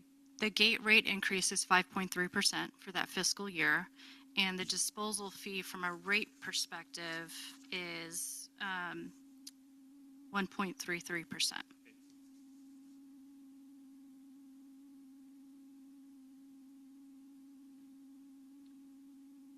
you're assuming that organics, the yard debris that's collected, will go up $2 a ton? That is right now, yes, that is our assumption in our 2026 pro forma. Now, again, it hasn't been approved by Deschutes County. They indicated that's what it's going to be? We have had discussions with them regarding the gate rate increase going from $6 a yard to $2 a yard. I'm sorry, $6 a yard to $8 a yard, yes. So that's what we built in our pro forma because that's the discussions that we had with them. So when does Deschutes County adopt their tipping fee? Fiscal year? It is, yes. So they'll have those discussions sometime in June, I believe. So a year ago, were they having discussions about bumping it to $90 a ton? They signaled to us, I mean, it was, I believe it was sometime last year, they signaled that there would be another gate rate increase. Is there more coming after the 95? I believe they're going to take a pause for maybe a year, and then they'll start increasing again. We hope. And these are the same fees for everyone? Yes. Okay, I think we were on fuel. So Fuel's not on there though, right? no, I did want to talk about it because that was something that came up last year. I just wanted to reinforce that in our 2026 model, we do not have fuel increasing, and then it's actually a reduction. And again, same method that Dan looked at with the CPI data. He pulled a lot of data, about 10 years worth of data, did a month-over-month, year-over-year comparison to understand trends. He's not taking what's currently happening. He's looking at the overall trend and normalizing that out. So that's why the rate increase period, again, from July 1st, 2026 to June 30th, 2027, we're going to see that reduced by 2.2%. So that's what's currently in the model and what we have forecasted. Any other questions? Oh, I'm sure, but I haven't. Okay. Do you have a guesstimate on what percentage fuel is of your operating costs? That Fuzzy. is, I wish I had my phone with me because then I can do the quick math. But if we look back on the cost categories, our total operating cost is $60,000. So when you look at, our equipment operating cost is $60,000 of $1.3 million. So it's a small percentage when you look at the cumulative total of our operating costs. Now, I'm not good enough to do that math in my head to determine what the That's total that line percentage item is. The equipment operating is basically fuel costs. Equipment operating, yes, is fuel costs. So, this is just an aside question, and the answer is not going to impact what I'm thinking, but I expect when we have this discussion a year from now, given that you're moving a lot of, not a lot, but some of your fleet to electrified vehicles, how is that going to impact those of us who are not able to be serviced by electrified vehicles because of the distance we are from your hub? Well, we're actually, so we are increasing our electric vehicles. Seen them in Bend. Yeah, and we actually have them in our Redmond hauling division, which services the city of Sisters. We currently have 5 trucks in our fleet, and we're expected to get more. So that's good news. But we do see the capabilities of the electric vehicles servicing and expanding to cities like the city of Sisters and further out in Deschutes County. So the trucks do have the range and the capability to do that.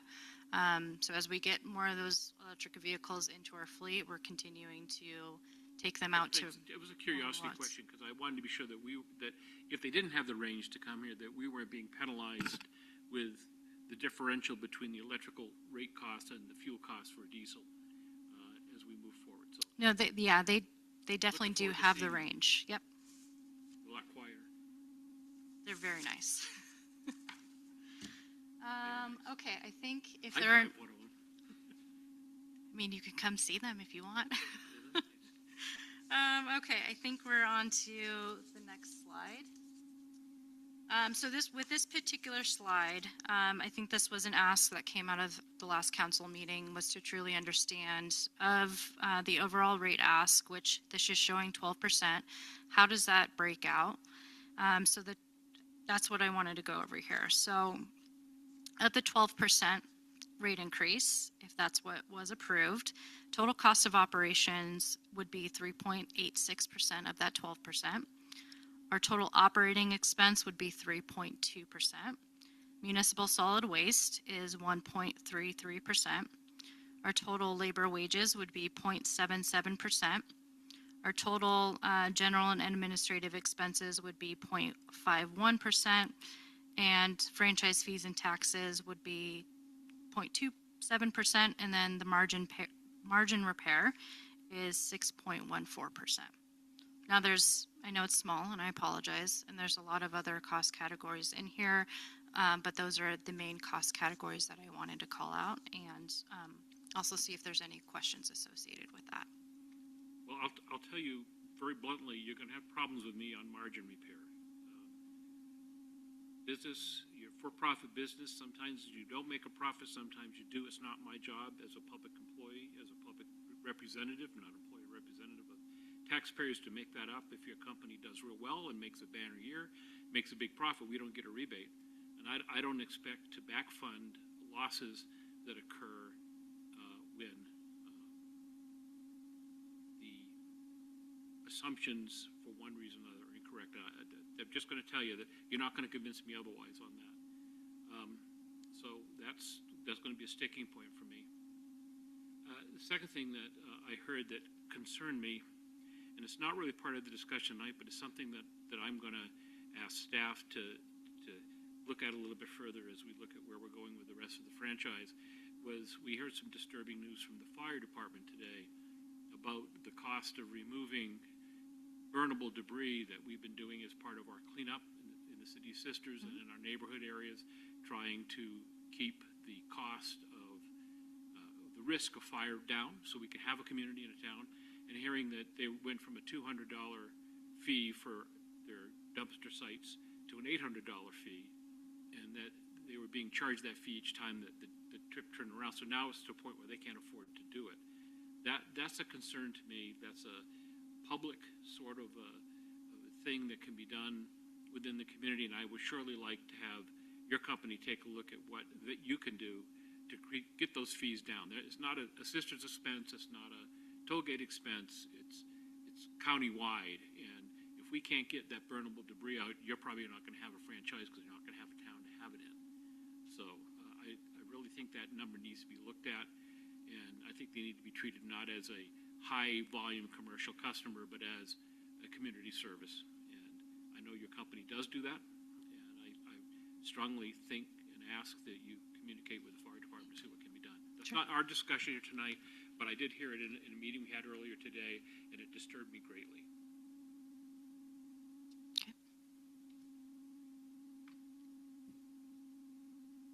Can you define margin repair specifically?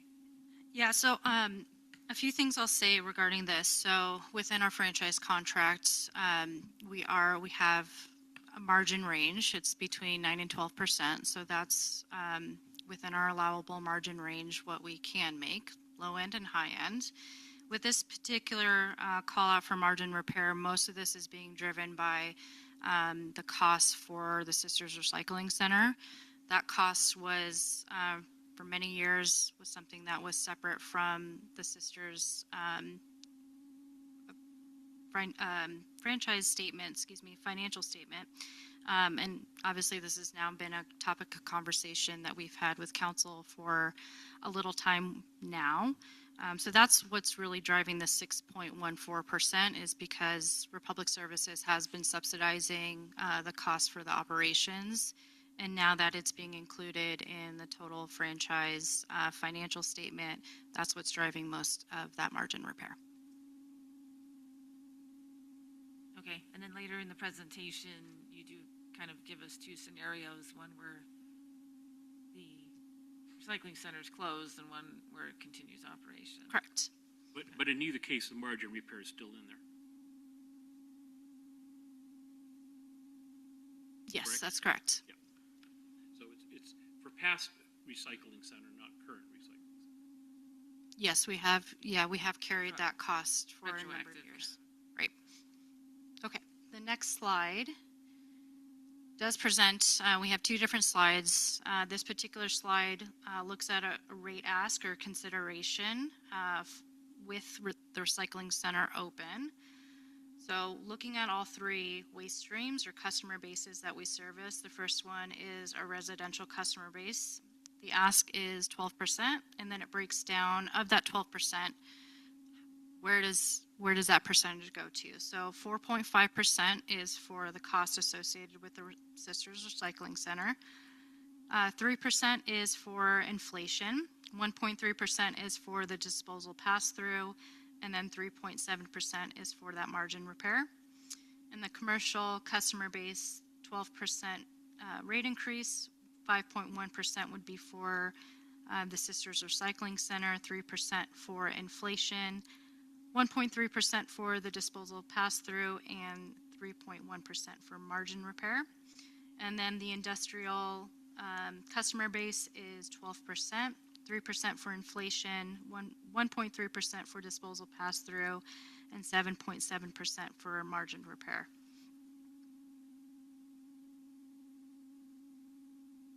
Erica, do you know when the unincorporated Deschutes County is going to be getting the curbside recycling? It is, yes, that has been approved by the Board of County Commissioners, and we're expected to go live with that service expansion either at the beginning of July or the beginning of August.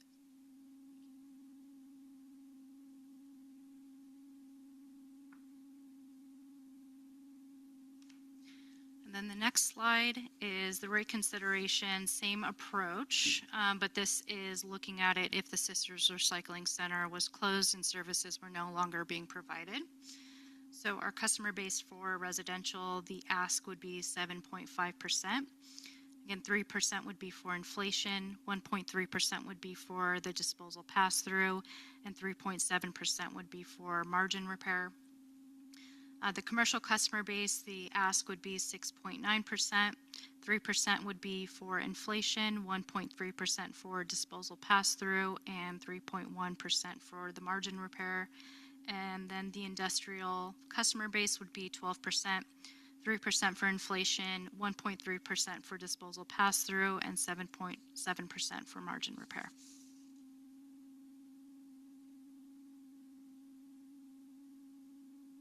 Your last slide shows current rates, Yes. but those for 2025. Do you have a workup for what the rates are at 2026? I know that you've already met with Deschutes County and the city of Prineville. I don't know where you are with Bend and Redmond. So we have a sense of where your numbers, these numbers are not going to look like this come July. So I'd like to have a sense of what they are going to look like come July. Then that's fair. We could look at what the 2026 rates are when we have rates that are approved. The only rates that we have received approval is City of La Pine within the Deschutes County area. We did receive approval for rate increases in Crook County. The only difference in why we haven't included this is because their disposal system is different. They have Crook County landfill rates are different than not landfill. So it's not really a good comparison. I was just kind of trying to think of right now, the rate that we're paying is pretty competitive to the cities of the size, but a 12% increase is not going to make that rate competitive anymore. And so I need to know what that rate is going to look like compared to others before I can make a decision. Sure. Do we need to make a decision on the recycle center before we make a decision on the rates? We may. I think that's something we've talked about a lot. $3.5, but I don't know. It's going to be hard to pick. 12%. It's going to be hard to pick a rate without that being answered. That's right. And how do you feel about that, Erica? On your end, this discussion of whether chicken egg kind of thing with the recycling center, whether it's going to be open or closed. In this discussion, yeah, I mean, I know you would want an answer as soon as possible. I think I know the answer to that question, but is there any advantage to waiting until we have a definitive answer before we kind of move forward on rate increase or not? I mean, from Republic's perspective, I think looking at this, it would probably, I see it as probably helping council make the decision on which rate increase option they would like to consider, knowing if you're going to keep the services open at the Sisters Recycling Center or closed. We can still continue to provide services to the Sisters Recycling Center. We have no problem with that. Are you feeling like, from our perspective, anecdotally, we feel a lot of the users of the recycling center live outside the city, which is fine. It's at least personally, it's nice to have a recycling resource for people who want to use it. When that opportunity is now going to be offered universally outside the city, I could see that. Are you looking at that strategically, marketing wise, and that if our center's still open and you're rolling that out, it might be an impediment to the success of the program in the county because people think, well, no, I still have that option, and Sisters, I'm just going to use that. Actually, there's so this recycling expansion with Deschutes County is Distant Roll that's going live, and there's actually quite a few Deschutes County customers around the Sisters area that actually do currently have curbside recycling. So it may not actually impact what the material is being brought into the Sisters Recycling Center as drastically as you might think. I mean, it could very well impact it. It's a little hard to tell what that will look like once the expansion goes live. I think when I do take some big cardboard out because I'm too tired to cut it up and put it in my can. That's fair. It gets caught in there too. And I look at what's there, I see a lot of commercial cardboard in the cardboard bins. You know, you can tell because there's 17 of the same thing.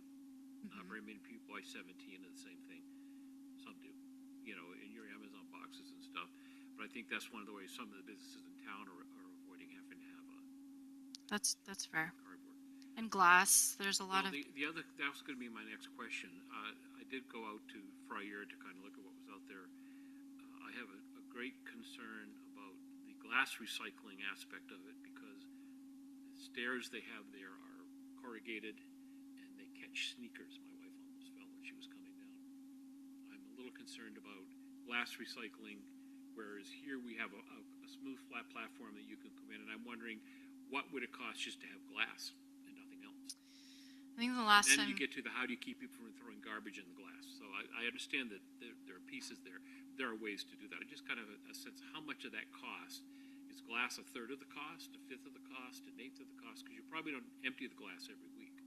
Like you no, do glass, so the services or the hauls that we do, Monday, I think 3 times a week is the commingle and the cardboard bin. And then on a monthly basis is the glass bin, glass is once a month.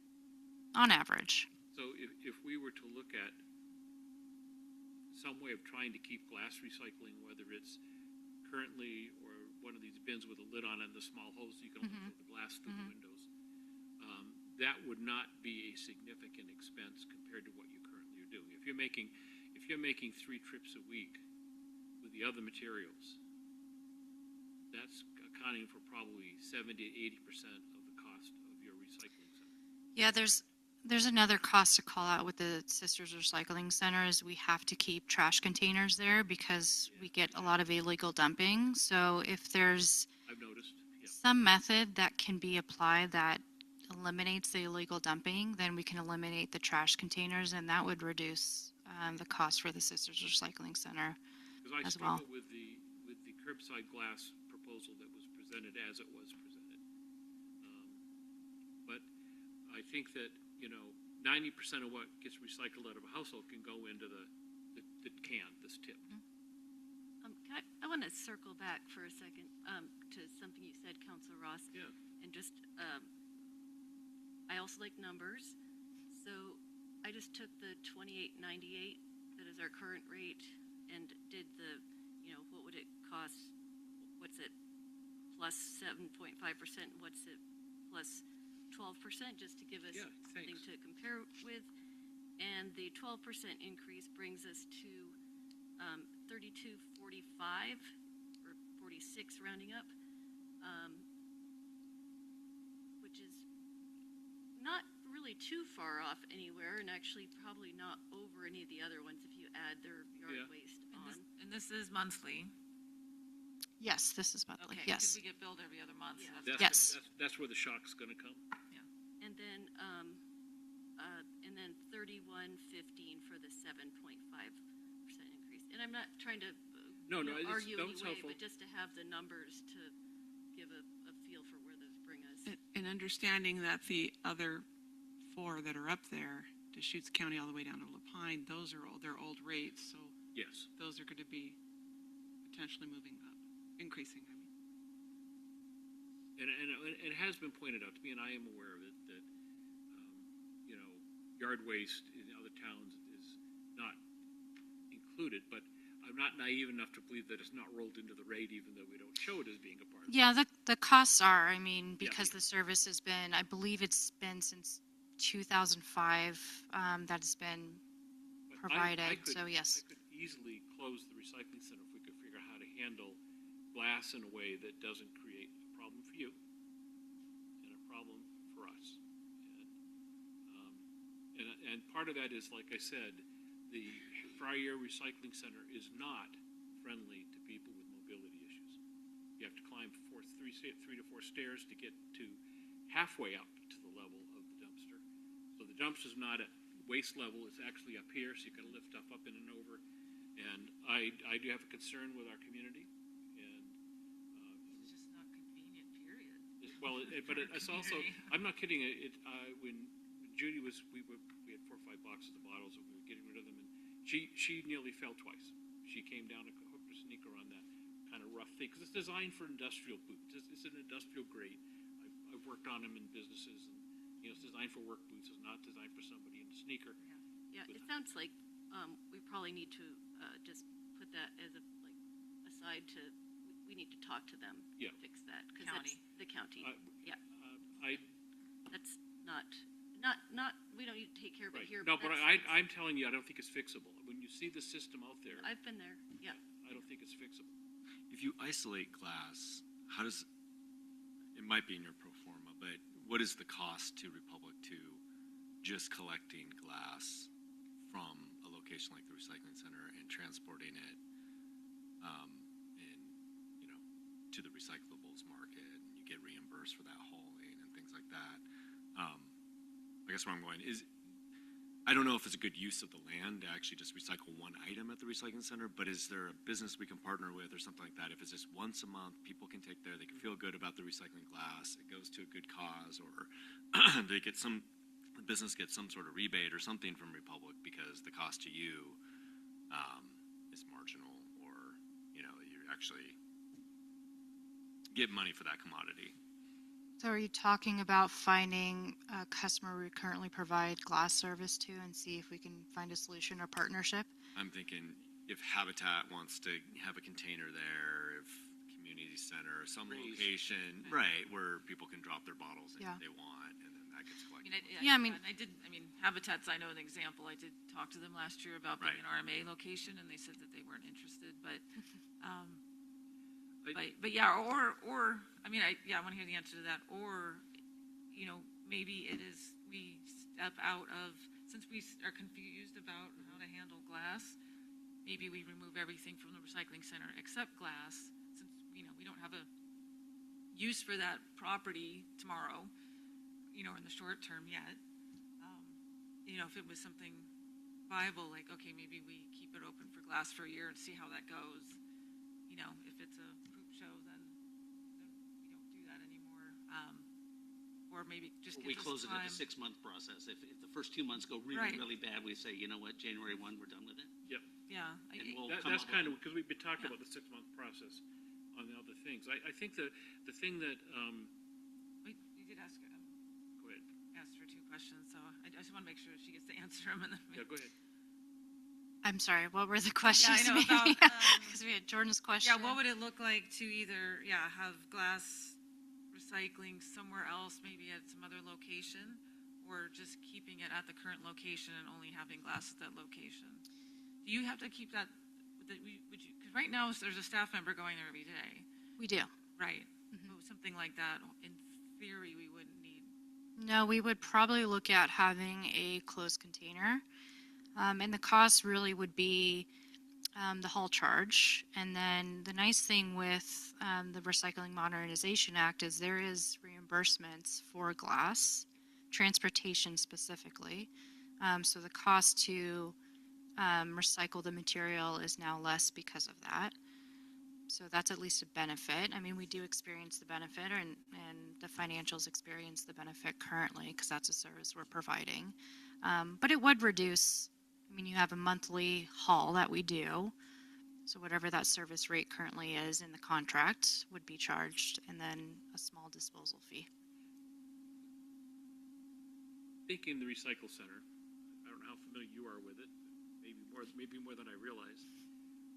In a closed container, would there be a way to put maybe not a 30-yard, but a smaller closed container right at one of the gates, keep the other gate closed, that sits right at the gate? People could pull in, throw their bottles in, pull out. That would take care of your illegal garbage issue.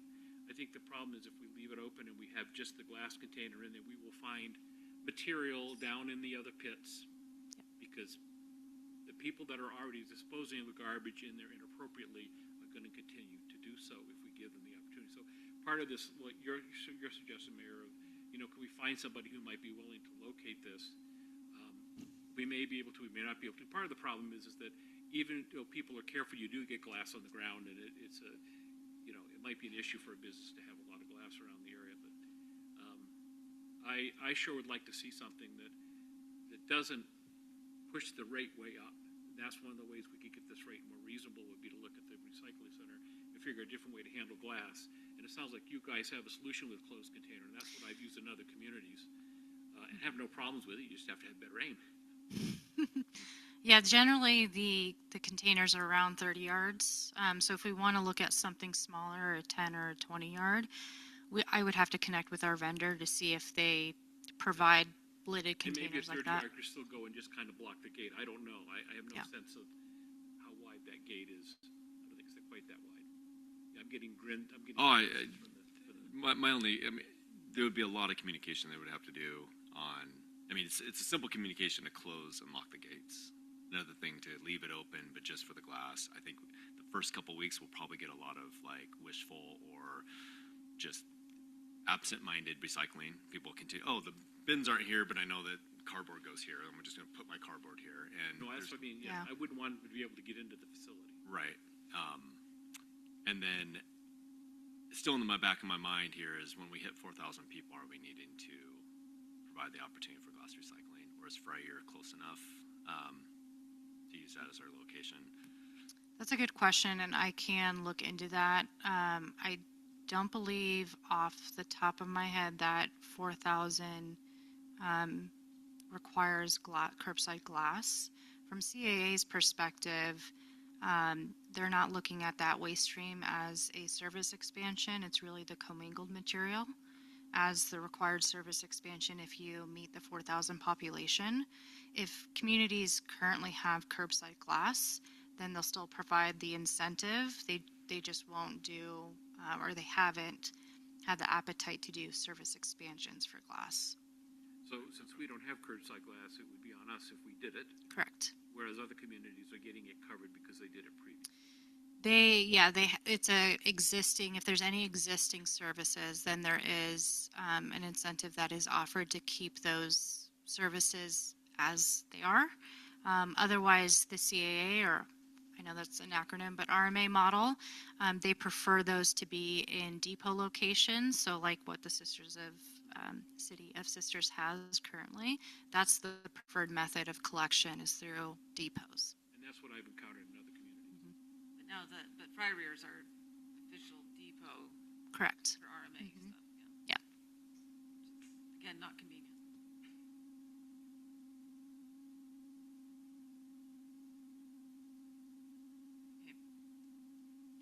That was our last slide. The last slide is a thank you slide. Is there any, and maybe you covered this last time you were here and I was absent, so I apologize if it's redundant, but just curious of the different, if the numbers for rate increases are different per customer, residential, commercial, industrial, if the recycling center's closed, and I was just curious of why that is or how that got broken down.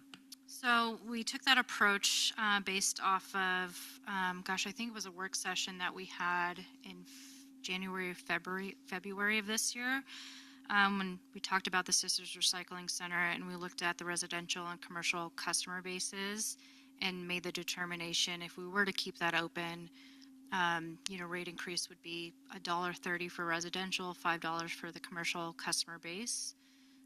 So that's the approach that we took here, and that's why you see the industrial customer base remaining at that 12%, whether or not the Sisters Recycling Center is open or closed, because we just wanted to keep alignment with what was previously discussed. And is the margin repair, is that just a one-time? Correct, please? Yes. But stays, or does it just completely disappear after a year? Well, it will get us to the allowable margin range that's within the franchise contract of the 9 to 12%.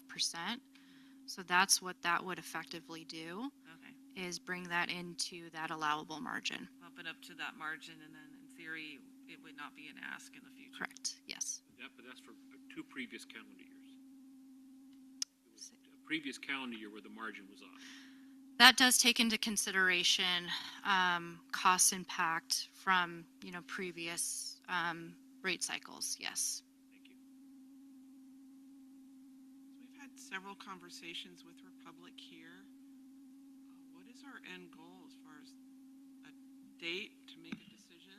Or do we have some hard dates that we're trying to meet? The more time, the better. So Republic can notify customers of what the anticipated rate increase will be. We typically do rate resolutions, around the same time that we have budget adoption. So in June, ideally we get direction tonight, or if you want to see revised numbers of what it will look like just half a year at the recycling center or just glass only. Hopefully Erica can turn that around really quick so we can get council direction at the next meeting. Because really July 1 is the deadline, but back that up about a month so they at least can start 30 days ahead. And I think it actually should be more than that per the franchise, but as much time as possible so customer notification. I mean, the reality is if it's just glass service that's being provided at the recycling center, the service is relatively low. It's once a month. So likely what you would see really wouldn't be a change from, the closed. If you look at the rate considerations, it really wouldn't change, if at all. So I would look at that if council makes a decision to remove the other waste streams and only wants to keep glass, that would really be the option to look at. To me, the real key is, I think that there's a lot of, I've heard, and I believe there's a lot of reason to expect that if we keep the entire facility open to the public with only one bin, it will not be used in the way it's intended to be used, nor will the empty spaces be used in the way they're intended to be used. So we'll have the same problem we've been having, everything from styrofoam to household garbage.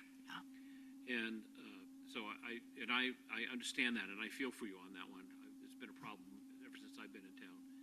And so if we think about the glass recycling, we have to think about, is there a way we can do this with a closed container that can, if it is at the recycling center, that blocks the entrance, it's far enough in that people, can't get by and throw their garbage. I don't know how you're going to do that.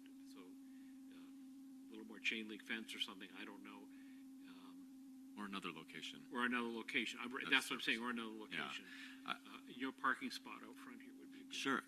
So, council, my recommendation is, after numerous conversations about the recycling center, and trying to put us on a path, I think we're circling around the idea of it closing. Yes. By not putting in that rate increase, you're putting yourself more on a solid path towards that. Still buys you some time, for us to have some conversations about how we do glass, but you're basically, you're kind of setting it in motion, and maybe that's just at this point what we need to do. And then it kind of puts a pressure on of, okay, what is the future of that property? And then, coming up with a quick plan on what to do about glass if that's what you choose to maintain. I'm willing to close it today. And then we have to make some hard decisions about glass. That's what I think. I think about where all the cardboard and styrofoam is going to go if we close it. Is it going to start filling up in all this businesses? Garbage cans. I think the alleys are going to get bad before they get better. I think there's a lot of businesses that don't use their own cardboard containers, and that will have to increase for that to not be junky in the alleys and stuff. Which means, but sometimes we have to make hard decisions that could put us in a junky place for a while, I think. But thinking about the business community, that was a good comment. So do we need to think about, if we're going to do this, how we communicate to the business community that there will no longer be bulk cardboard recycling, for instance, at the center, and that they're going to need to make arrangements to have cardboard recycling on site. And we need to give that time to happen and time to occur. Well, and my second idea would be, okay, let's keep it open for 6 more months, just as it is, and put everybody on notice that cardboard and glass will no longer be picked up there on January 1. And we can have discussions with people like SBA and find out how bad of a problem is it, and can there be cardboard containers that are shared by businesses downtown, et cetera, et cetera. And look at the glass and solution too. That's about as long as I'd ever want to consider that thing to be open anymore, because I think we have some pretty good ideas about what may or may not happen there. Yep. 6 more months after half of a year. And that gets them to their next calendar year. So they have a nice end date. Well, and I could even be less. I think that the thing that I am going to still be the stickler on is the whole thing, to see what we can do about glass. I think curbside glass is awesome. I mean, I know it's $2 more, but it's not. It's is it $4? It's $4 a month, and it's only one day a month. That's my problem with it. But we can renegotiate that too, can't we? Well, if you want to pay a lot more money, I mean, I'm hearing that we can have glass recycling in a container that is somewhere in town that doesn't cost us anything, or we can hit our payers with a $4 increase a month to get rid of a small amount of glass each month. Well, at least 6 months down the road, we have 6 more months to figure that out. Yeah, and you're going to have a hard one selling me on that one, because I think we need to think about how we handle that. And if this glass is picked up twice a month at the same cost as it would be once a month, I'd be okay with that. But once a month isn't enough. Well, at least. And those numbers haven't changed, especially the RMA is kind of in process. And I mean, we can have that as a takeaway and take a look at that number again. Take a look at those numbers. Sure. I mean, I think having it twice a month makes more sense, because then it's like, it's on the schedule. Right. Oh, it's the same day I put out my recycling. It's hard enough now to remember. For some people, to remember it's yard waste or yard.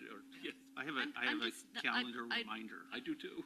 Yeah, I understand where you're coming from, Councilor Ross, but I'm not sure that many people have that much glass.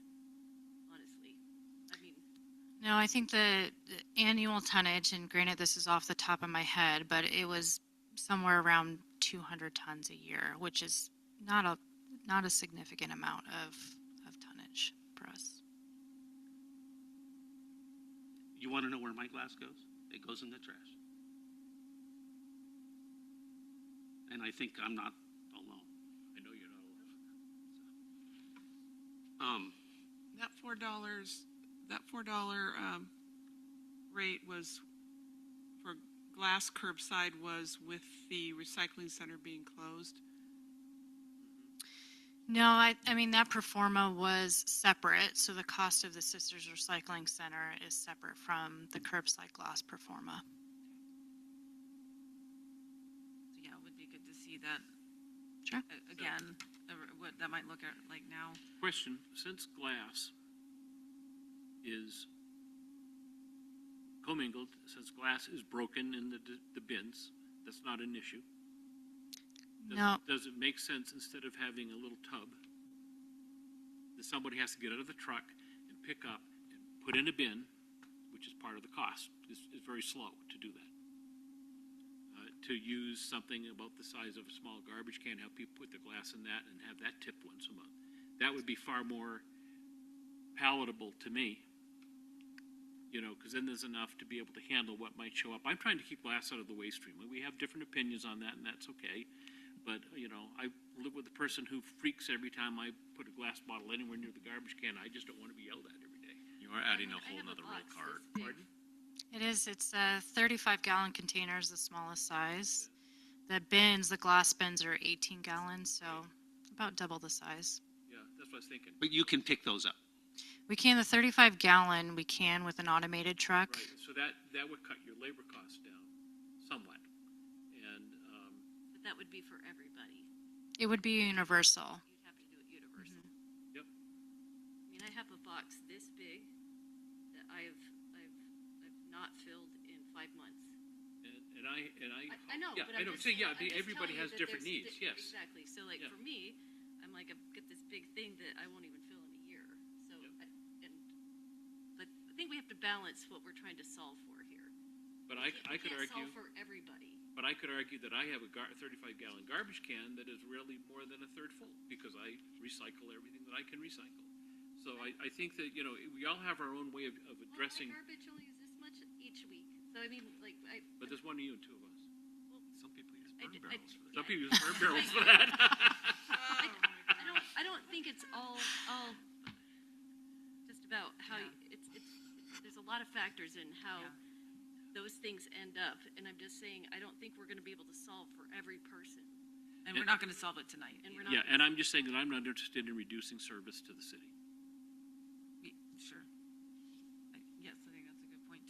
I'd like to mention one more thing. Yeah. Trash cans in the downtown core for our tourist industry. I'm telling you, businesses are not happy the way it's going. We've had discussions in-house of possibly spending city personnel time to help with that when I don't feel we should have to. And I really believe that a company such as Republic Services that did $16 billion of revenue in 2024 can empty the trash cans downtown better. And honestly, it's not the most important thing we do, but it's the most visible thing that we have. Get a lot of complaints. And the businesses are not happy about it. Is this outside of the construction going on with ODOT? Yeah, that I'm you're talking saying- about the barrel trash cans that we have an agreement with Yeah. Public Services to do Mondays and Fridays in the winter and Monday, Wednesday, Friday in the summer. And it's just not been good for quite a long And I time. will say that By on Sunday, yeah, they're full. And when I went out and did trash collection on Saturday as part of the city cleanup, I did 242 with this 2 cash cans out there, chocolate block flew, everything over the top. So they didn't get emptied. There's pictures all over social media, and we've all kind of seen them. And it's the shine on our boot. We're like a bit like a boot, and it's the shine on it. The residential services are okay. Business, downtown business is not great. I get a lot of complaints about trash enclosures getting bashed, and I know some of that can't be avoided, but some of it can, and I think we can do better as a community, and that includes you guys. And so when we're talking rate increases, I think about those people that businesses and stuff, and I have a real problem with a margin when we can't get the trash cans that we see every day as we're walking down the sidewalk done. And so I feel very strongly, much like Gary, I'm not even interested in a margin increase. And to be honest with you, I've told people about this meeting, and they're like, they shouldn't get anything this year, and give them a year to prove themselves and see how it goes. So that's what I'm hearing from a lot of my people. I know I'm a little more of a downtown person in some ways because I work downtown every day in my office, but I'm having a real hard time with that because of that very public look of those trash cans. Yeah, which I think, I think we're all concerned about the perception and garbage and all that. And secondarily, most people don't know that that's the service that Republic is doing for us. It reflects badly upon the city. I think most people assume that it's our responsibility. Well, it ultimately is our responsibility. Yeah, it ultimately I get that. is, but yeah, it's And I'm trying to take care of it with the people that are pulling the refuse. Would you agree, Michael, that 2 years ago it wasn't this bad? It's gotten worse as time's gone on. I think It feels like it has. Let's admit it, town's busier than it was 2 Yeah, years ago. that's true. I mean, that could be part of the reason, but we need to address it as partners, though, for sure. Yeah. And I appreciate that feedback. I will take it seriously. I mean, we've done some phone calls, and people have called, and just overall, the needle hasn't moved enough on that. And honestly, when people are talking about a few dollars here, a few dollars there, that falls into the category. Yeah. It just does. do you have personnel that work on weekends? I mean, is that the biggest issue, that it's a weekend? Yeah, we don't have anyone that performs services on the weekends. I think this was something that did come up, and we made a suggestion of providing additional containers for that weekend overflow that I think is happening, and because the area is getting busier, that's one solution that was provided. But when they're full on Saturday morning, that's not Friday night business. That's Right. because they didn't get tipped. Okay, it sounds like we need to address this, and I think Erica heard our feedback. Okay. Okay. I'm not here to beat it to death or anything. Okay, so, where are we leaving this? And yeah, So, what we'll be talking about very soon. Again. So is council interested in seeing Erica again, but with a request for keeping the recycling center open only until January 1, and then bringing back more information about different glass solutions sounds like, the option of, do we just do glass at the recycling center after January 1? Do we find another location? Sounds like that cost is minimal. Yeah. And then what's the updated numbers for curbside with the 18-gallon container? And so looks like it would be at least cut in half the recycling center if you're just cutting the annual rate increase for operating a recycling center was like 5.5 or 5.6 or something like that. So anticipate it'd be somewhere between 2 to 3% to service. Oh, yes. July 1 to January 1. Yep. So, and then I don't know in terms of the rest of the requests with margin and things like that, if there was any other council feedback or direction on that portion. I don't think there's a consensus. Yeah, I'm not picking that up. So, to be continued. Let me see the updated number. I think one thing I do want to just call out is updating the performa for glass, curbside glass. That takes a little bit of time. So if we want a quick turnaround on updated numbers, that might be something that we have. It's going to take us a little bit of time to do that. I think that decision probably comes after anyways, if we're talking doing status quo in the recycling center until at least January 1, right?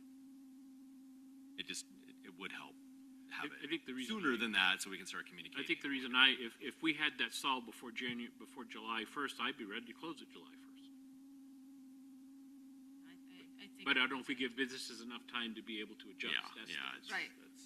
I think the community will take a while to adjust to that. I mean, Because I'm like you, I think we've got better uses for that. I don't think we have any uses that are ready to go in 6 months either, so. Yeah, that's true. I do like to support the business community, and I know a lot of them may be using it in a way that it's cheaper than if they had to get a bin, but. That's what it's there for. Yeah, but only for 6 more months.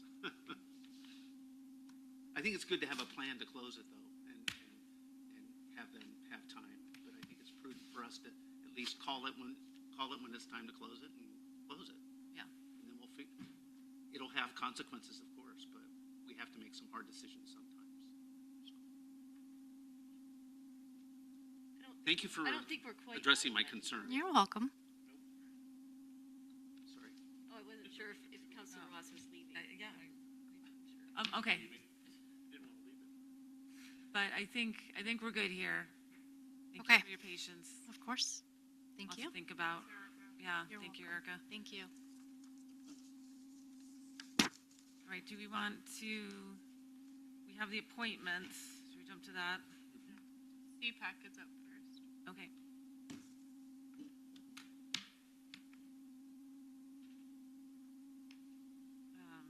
Yeah, let me just pull this up here. 25 minutes for that. Yeah. Knew it wasn't going to happen.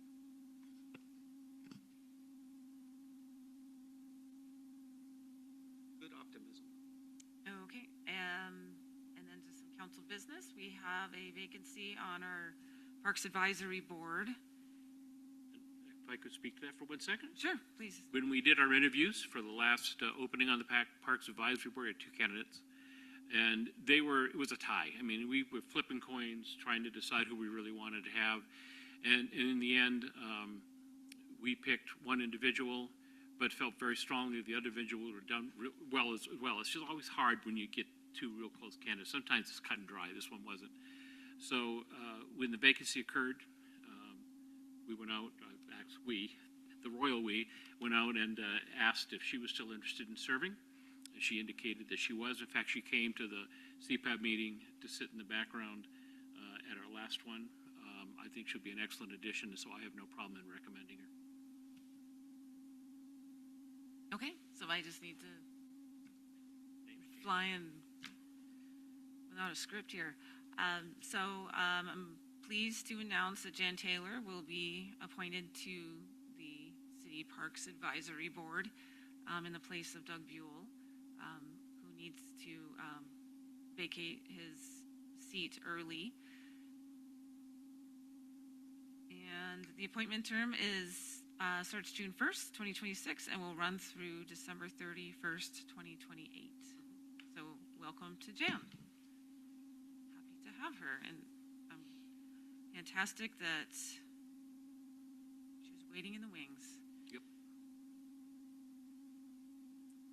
And then second up is consideration and recommendation for reappointment to the Bicycle Pedestrian Advisory Committee. Do you want me to do this, or do you want somebody else? I don't know if we have anybody that would want to do that. Maybe Jordan should do it. Oh, no, thank you. I think we have a very qualified member of our council that is interested. Maybe since a certain individual is going to be the appointee, perhaps the council president should handle it. Shall I read it? Yeah. Read it or just skim I it? got a problem with Basically, we are proposing that Mayor Letts re-ups her term for another 3 years on the Bicycle and Pedestrian Advisory Committee. And so, does anyone have any problems with this? Nope. It's a little late. Done. I do. They serve great lunches, so I. Okay. No, thank you. it's Thank you for your it is. service.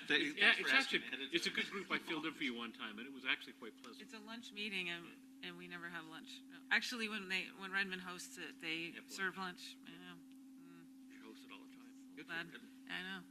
I know. Yes, I'm very excited to continue on that for one more term, and Make it happen. yeah.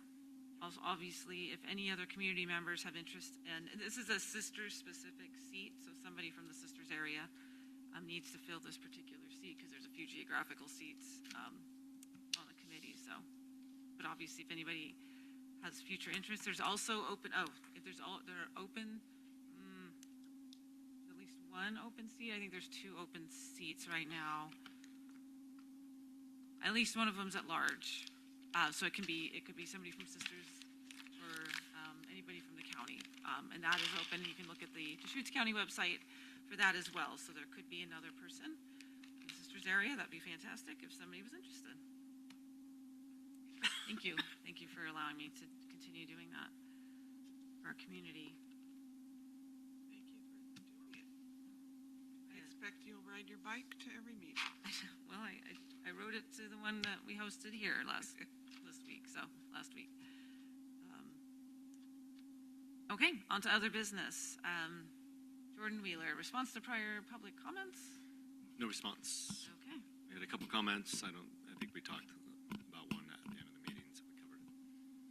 Okay. And staff comments? I'll lead off. I just have one item to touch base with you. I will just mention that we do have a budget committee meeting next week, presenting the proposed budget that was published and delivered today. So we have binders for you, and then it's also online now available.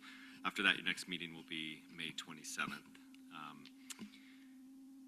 And then also, we did put out an RFP for legal services. We received 3 responses, so we'll go through the scoring and then be setting up interviews for the finalist firms on that. So you may be, we'll be in touch about that process in the next week or two. And then probably have Carrie talk about the pit count, if you'd like to talk. Okay. And then finally, the point in time count, sorry, acronyms. Speaking of acronyms, I did send out a brief email about the MURL program, Modern Income Revolving Loan Program, and I mentioned I would bring it up tonight. I had been working with COIC on an opportunity to partner with them on setting up the program for the City of Sisters. What this is a basically workforce housing, so revolving loan program where the state provides a loan to cities to then provide either a loan or a grant to workforce and affordable housing developers for basically a 10-year period where that loan or grant is paid back over a 10-year period. This is something I think we've talked about before in investigating whether it would work for the City of Sisters. Is there developers that would be interested in participating in the program if we set that up? And what that would look like is council adopting ordinances. We have an application process. We need to enter into IGAs with the state and the county. So there's a lot of administrative bureaucratic work to get this program initiated. And as you know, we don't have a housing program or housing experts on staff. And I've been talking with COIC about that. And in particular, this could be one of those programs that sort of opens the door to having maybe a bigger relationship with COIC down the road, where they can help us sort of administer our housing programs now that we have SDC deferrals and grant programs and workforce housing grant programs and potentially this now revolving loan program participation. So circle back on the big picture here. The state allocated $50 million through OHCS to provide these grants to cities to do this loan program, or loan to cities to provide these grant programs. Only Tillamook County, I think, Portland's adopted an ordinance, and then Prineville actually was considering it. I think last night, I didn't hear whether they adopted or not. I'm not sure, but Okay. Lynn McConnell had sent a letter up stating their not interest. Yeah, some developers just, it doesn't pencil for them or it doesn't work because they're tax exempt already. But I know there's some other communities, Eugene, Lake Oswego, others that are considering it as part of their overall package of housing options like MUPDs, other tax exemption programs. So there will probably be other adopters coming. Habitat for Humanity is interested in, would apply for their project at Large Commons. And so I think it could be immediately used. But you probably saw in that proposal from CIC that just going through, ordinances and agreements, that it's going to take 3 to 6 months to even get it established. The good news is that it could be applied retroactively to a project, things like land costs, development costs, and other things. So it doesn't have to be in place before a project gets underway. And you heard from Peter that they're hoping to start that in July. So I'm kind of looking for the council sort of, does it sound like a good idea? Obviously, the reason why I engage with COIC is just we have a capacity problem and a knowledge-based problem where we don't have a housing experts, and we kind of lean on our partners and, sort of just we wear a lot of hats, and sometimes it's planning that's working on this stuff, sometimes it's Gary or I working on this stuff. And it's been helpful to have COIC at the table with us, kind of willing to be a partner and help us out in evaluating this, and then what are the steps necessary to get it in place. I have two questions. I have no problem with COIC. Partnering makes a lot of sense to me, and it's a good way to kind of get our foot in the door with them. However, I'd like to have a sense of what their cost to the grant is going to be, because they'll probably go after the funds out of the grant or from us, and whether or not we could hire a consultant for less money. Potentially. I mean, I think the advantage of COIC is they work with the housing developers in this area. They're staffing the RHC and the CHRO and have all that kind of familiarity with, we're doing work or affordable housing work in Central Oregon. The cost is a one-time cost, right? So this is the setup cost. I mean, it's 300 hours worth of work. And I think it's probably, maybe we could take more of that in-house, and maybe it's a little bit less than that. But it is a good, piece of evidence of when the state sets up a program for small communities, there's a large burden on just getting these programs, implemented, and there's a real cost to it. Ongoing wise, you can't, as part of the loan, there is a fee. It's like 5%, and that goes to the sponsoring jurisdiction. So it'd come back to us over that 10 years, and it kind of depends on how big that loan amount is, and we can either retroactively kind of apply that back to whatever fund we take this fee from to pay COIC with, and then I think there's a 1% fee for something else on it too. But it would be up to us whether we want to do like a phase 2 sort of contract with COIC to then do the compliance and monitoring with the loan requirements. So they're talking a fixed cost? Yeah. My experience with universities, they like a percentage, so that's not too bad then. That's the reason I asked the question. I've seen them go up to 30% for wanting to administrate something. Yeah, it's capped. I mean, it's part of you can only go up to 5% for that program fee. Okay. It goes to sponsoring jurisdiction. Thank you. Does that make you feel more comfortable about COIC? Well, it makes me feel more comfortable, yeah. I mean, I've dealt with OMSU and with the University of Oregon, and both of them are very expensive to have manager grants because they'll grab about 30%. That's a lot. The best part about COIC is the first two letters. I mean, they're here at home, right? Right. So Yep. So it's this, harder for many other things besides this. yeah, one thing just I to, agree totally.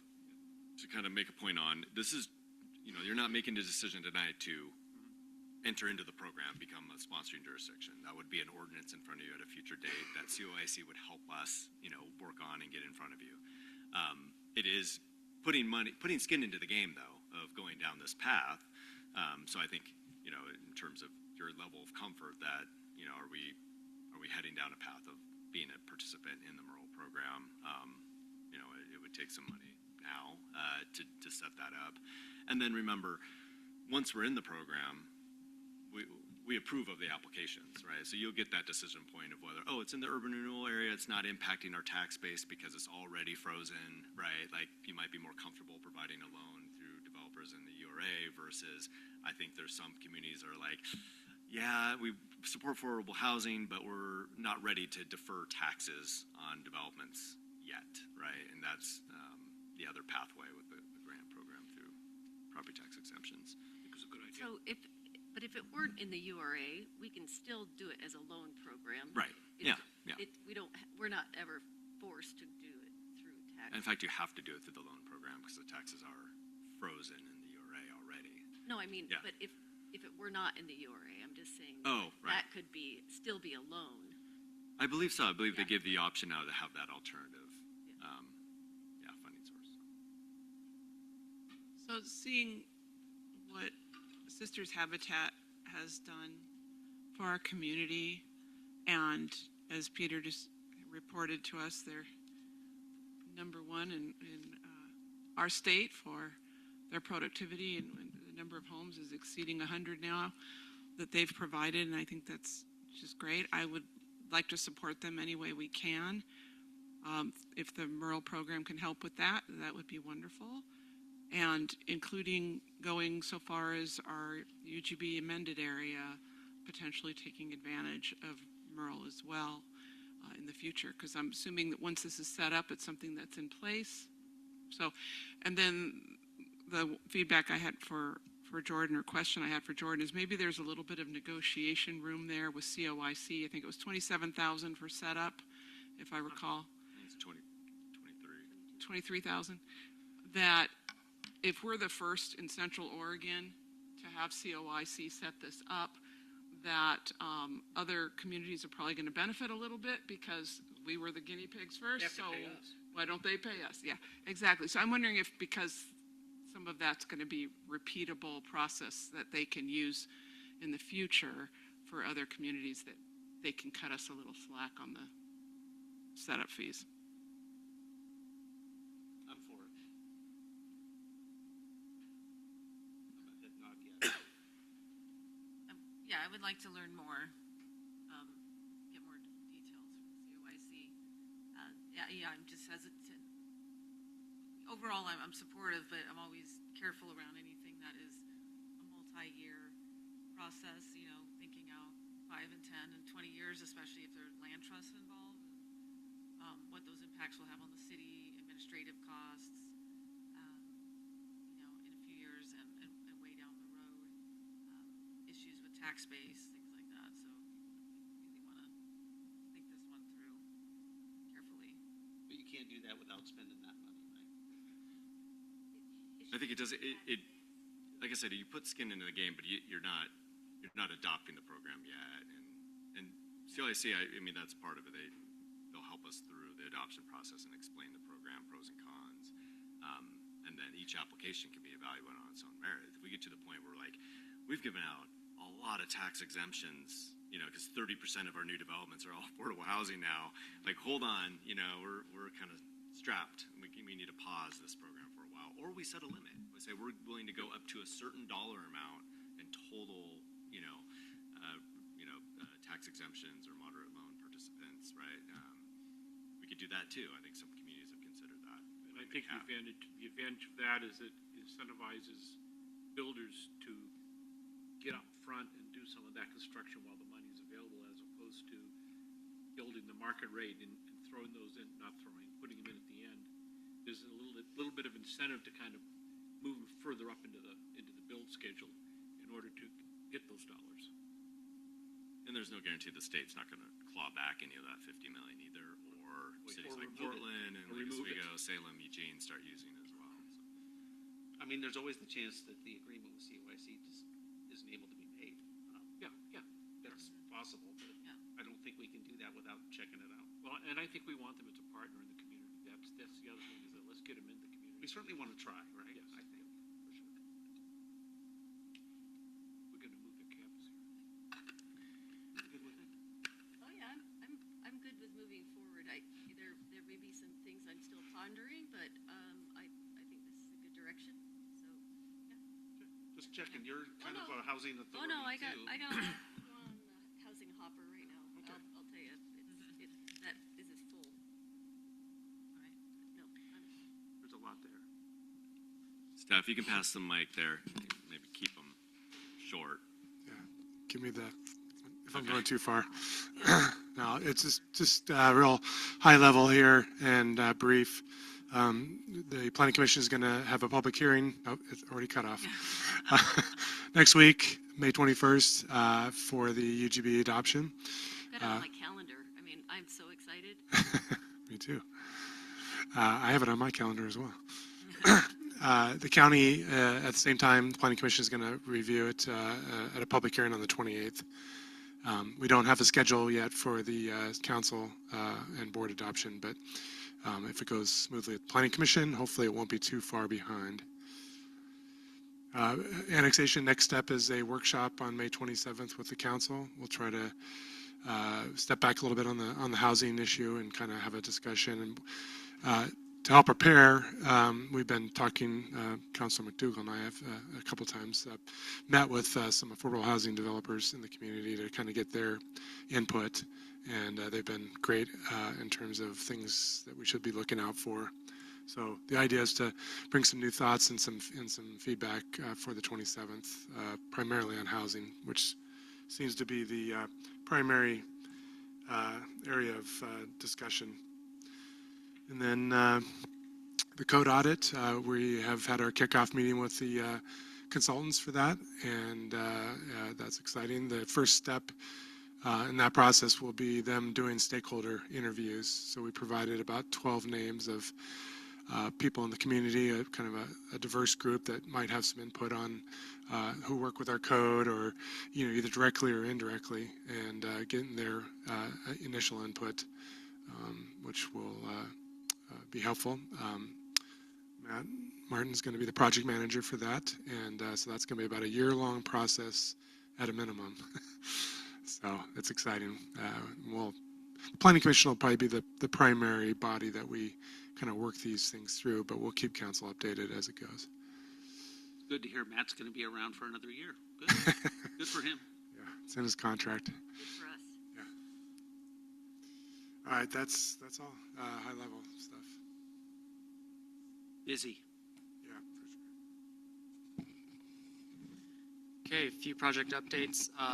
Rope Street Pump Station, Elm Street Multi-Use Path and Bridge, as well as the Edgerton Road Transmission Main Project. All three of those projects are out to bid and will close in early June.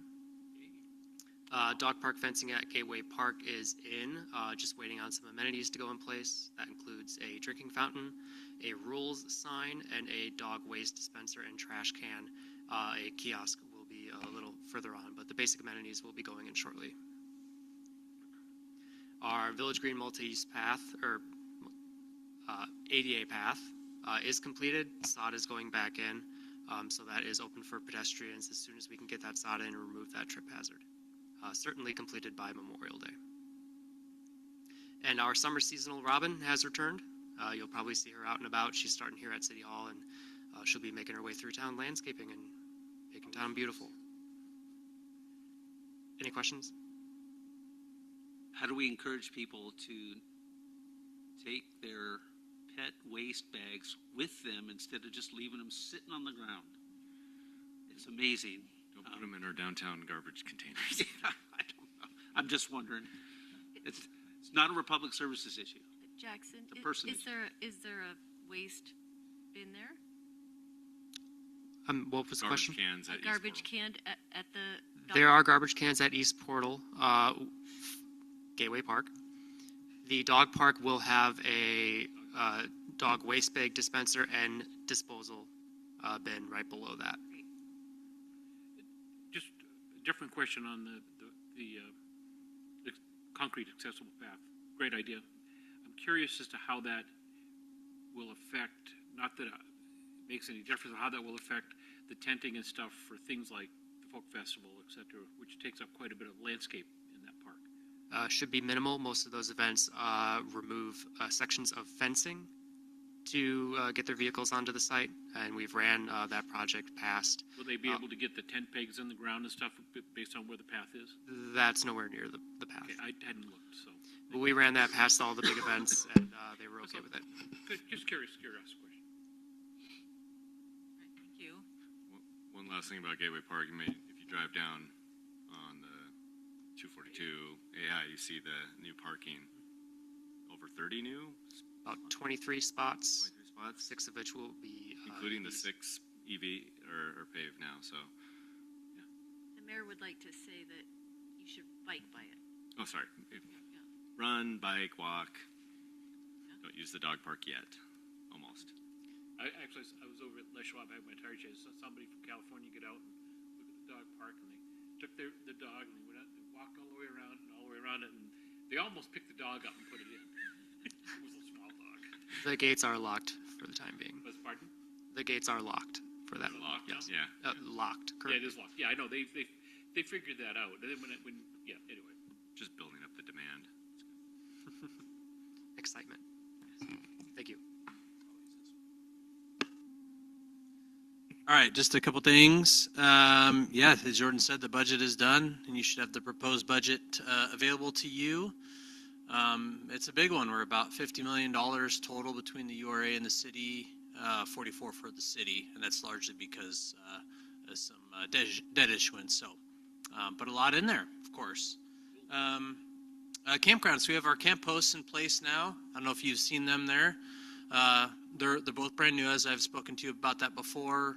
So they're learning a lot of little nuances of technology and just the way we do things. So, but they're doing great. They're used to kind of, I think, a heavier hand at the state park. So they're happy to have us in our little campground here. And then let's see. And then lastly, we have a new hire actually to report. We have a new utility technician in the Public Works Department. Her name is Cassie Siglo. I think I'm saying her name correctly. She comes to us from Redmond. She's got about 20 years of experience in Public Works. So she is awesome, had a really good interview process, great resume. So we're excited to bring her on. She'll be starting early July. I think we're laughing because we keep taking Redmond's. Oh, yeah. I think maybe we just put a job board up and, Right. Fred Meyer. And she wasn't the only applicant from Redmond, I'll say that as well. So, I mean, no one's listening, right? Thank you. Just a couple things, just to reiterate, the art board recruitment will start on Friday, and Monica is in charge of that project. A first little test before she does the big one in the fall. CLA, our final session is next Monday before they present to council on June 10th. And just wanted to thank all the councilors for attending and giving feedback and answering questions. I think this was the most interactive group, the most questions they've asked of you when you went, and all of you participated, so I really appreciate that.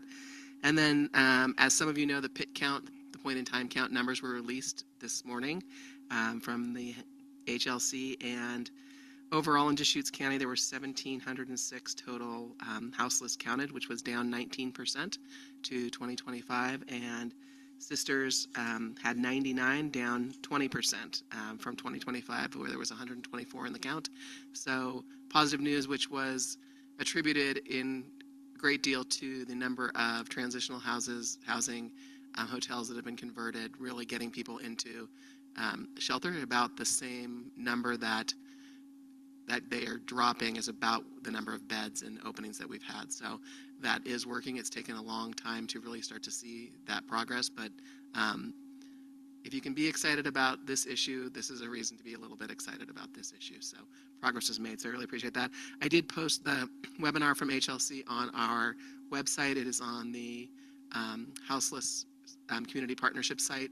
There's a link there, or you can just find it at the HLC site as well if you want to look at that. They've all their graphs and all their information is there. So, any questions? No, but it's really good news, and I think we should be proud as a Central Oregon community that some of the policies are working. If there's less people out there, there's less people out there. That's good. I remember sitting here 2-3 years ago, and Andrea was still on the board, and we were all trying to figure out all these different agencies that couldn't figure out what they were doing and how they were going to do it, and it was a real mess at that point in time. And, you know, careful coordination and consideration by all the different agencies, we're starting to see some progress. And I had my doubts when the whole thing was happening and was coming out of 4 different directions and nobody was in charge. So that's good news. We're doing better than Portland. Oh, yeah. Sorry. Okay. That it for staff? That's all it. The big players. Thank you very much. Now the little Michael? players. We'll just start at this end. I don't have a lot, but I'll be honest with you, I was so hot at Republic Services earlier today that I was thinking, I don't want to give them anything. And I may still be the hardest one to convince on what the percentages are, but I just want to be honest with you guys. And that's it. I didn't have a lot of meetings or anything the last couple of weeks, so let's go home soon. Okay, so not in response to you, but I was thinking about this earlier. Here it is, 9:30, and I actually have things to say, and I'm starting to get a little frustrated because we do all want to go home, but there's really not time to share this stuff, and I think some of it's important. So I don't know how to rethink this. I'm not like whiny because I want to hear myself talk. It's more like, well, when do we share? Do you want? If you prefer, I can write all this stuff up, but. Is it stuff that the 5 of us and staff need to hear, or is it stuff that the community would benefit from hearing it as well? Can we type it into the record ahead of time? Yeah. That's a thought I've been having. I'd be happy to do that, but I think that kind of tamping down our sharing isn't a good thing, because that's the whole point of us going out to these other boards is to bring back, even if it's just little snippets. And so I just like us to rethink about how to do this. No big deal. I'm not like wound up. I'm actually almost wound down. How's that? I have a thought when it comes to me. I think you got a good suggestion.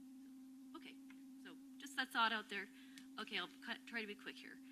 So I did get a note from the Central Oregon chapter of NAMI, the National Alliance on Mental Illness, and they had reached out to let me know, or let all of us know, that May is Mental Health Awareness Month, and their message is really just encouraging us to encourage others to make connections to access and resources and support when needed. They were asking for a proclamation, but it really doesn't fit in our policy. But I do think that mental illness is a serious priority, and for all of us, not just people for who it shows. So, to say that. Also, as Carrie mentioned, we did watch the PIT webinar today, and as we were watching it, we watched it at 9:30 this morning when it was being presented, which is a lead up to our 10 a.m. Houseless Partnership meeting, so the Sisters Houseless Partnership meeting. And so there was some conversation about that. And one of the things, we did talk about safe parking, but also just as it like this, back up. The question is, okay, in January it seems like the numbers came down, but the people who are working in the forest on a regular basis noted that at that time of year it does tend to be down, but this is the season now when it tends to start ramping up again because of many different reasons. So we should be cautious in our optimism. I do believe that the work that's being done around around Central Oregon is reducing the overall Central Oregon numbers. But one of the effects that's been happening apparently is that for quite some time, people who are in our community have been able to use transitional housing in our other nearby communities, Redmond and Bend in particular, because they have the most of it. And they're starting to close some of their opportunities to people who are more local to them. So I just wanted to say that out loud. Let's see. Before you move on to Yes, another thing, absolutely. can I respond to that a little bit? Pit counts are the same time every year, so we know that they're low at that time of the year. And every summer, the transitional forest people, some who are people that live there and some that are just vacationers, grows. That hasn't changed in a long time. So I think the optimism is still very warranted. And I'm going to live in that space more than I would live in the cautiousness of seasonal transitory people in the area, because that happens every year as well. So I just want to be optimist about it and think that what we're doing is good. And I'm not saying you're not saying that, but of course there's always caution. I appreciate that. I also wish that you all could hear what I hear. I think that the people who are out there are not seeing that at this time of year that it is less than it was a year ago. So At this time of year. At this time of year. I Yes. get it. And I think our team is excellent. Yeah. They do, every one of them, and I thank them today. I think that people do not see what they do, and it would be very hard for that. People, we cannot publicize everything that is happening out there, but our team is excellent. I've Top notch. I was out there just a few weeks ago doing the trash, and to me, I understand there's caution. It didn't seem a whole lot more than last year, and in fact, it seemed a little better than last year. Okay, well, So, if you would like to report in, I'm trying to report what the people I met with today said. Okay. Okay? Sure. Okay. I did want to report back that CORE is doing a lot of great work also in getting people into housing and establishing rental histories. And they could use some help with a couple of other tools to help people get housing, which, I'm going to take up and have a conversation offline. And I'm going to skip the other 8 things I did in the last 3 weeks. So that's all I got. Yeah, it was 3 weeks, wasn't it? Because of the timing of the month. So, thank you. I'm sorry, I got to go back. I don't know why you need to contradict what it is that I am reporting back, Michael. That really just. I was just saying that I choose to be optimist about it. That's all. Well, it just feels like you're telling me that what I am saying is not true. Like what I am reporting back from our experts. I think it's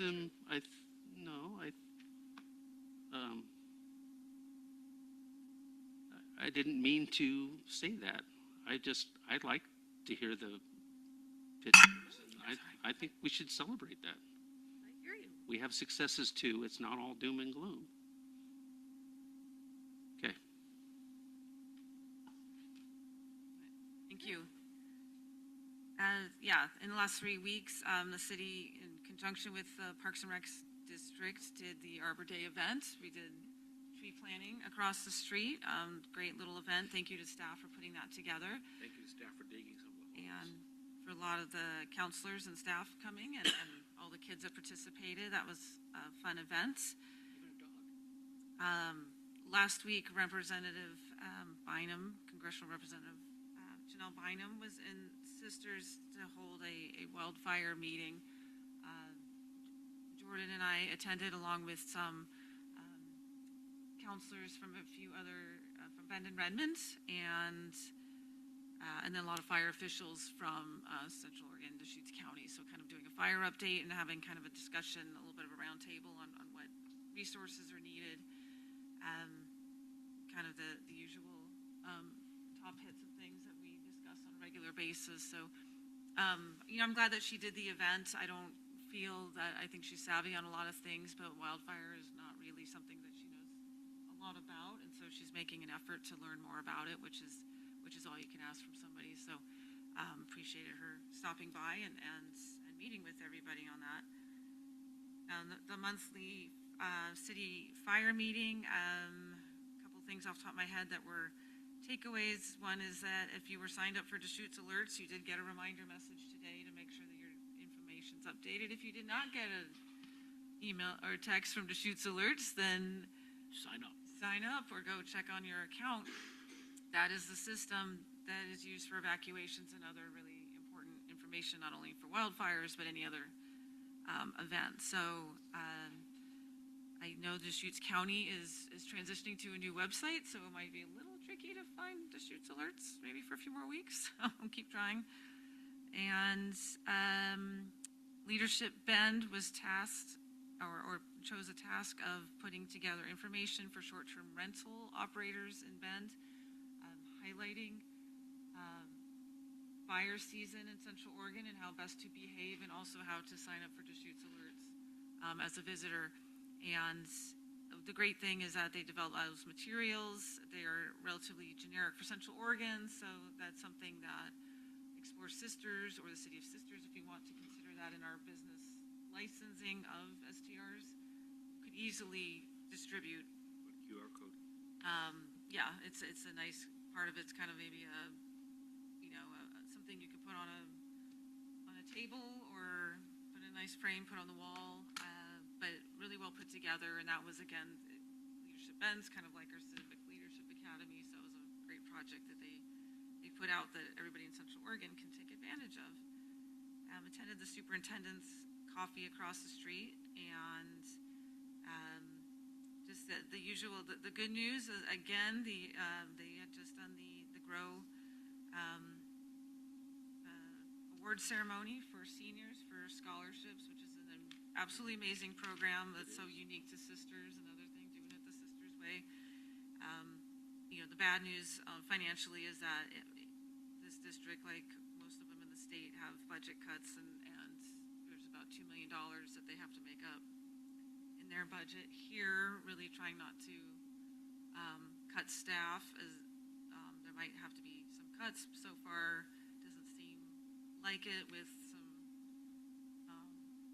people retiring and shifting of positions, things like that. But that's life in running a school district, and makes me really appreciate our budget season and the budget work that we get to do here, when we actually, it was very stark to me that being on a budget committee for the school district is a lot different than being on a budget committee for our city. And we're lucky to have, be running in the black for so many years. Thanks to great staff and counselors and a community that's dedicated to running efficiently. And then thanks again to the Planning Commission for our joint meeting last week.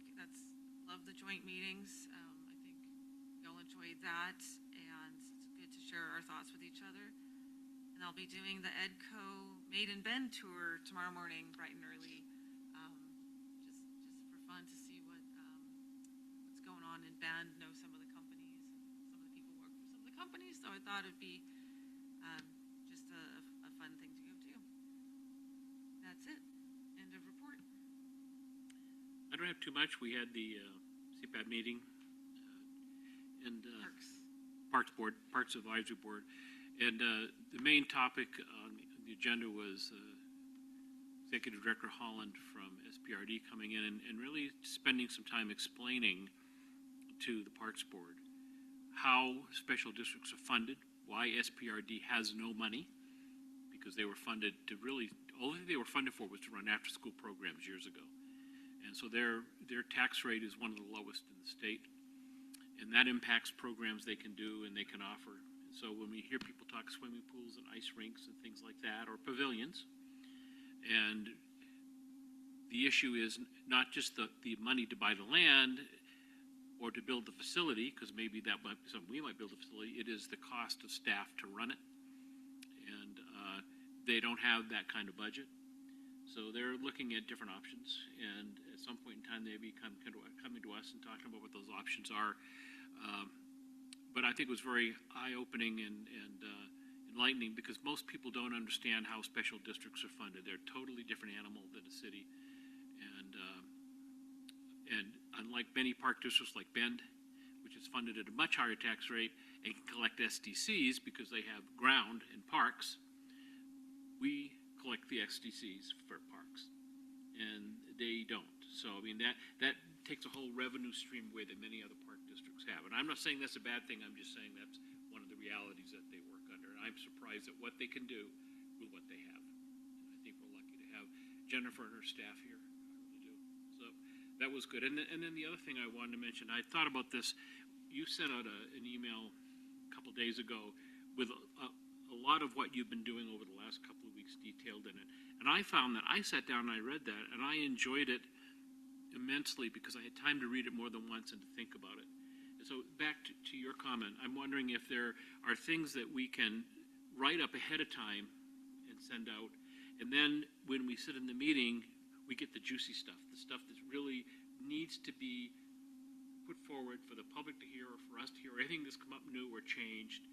And that might help us also shorten, for staff in particular, some of our after agenda time frames, and we can have more time to discuss things. So I really appreciated your saying that, and I feel for you, because I know how I really do.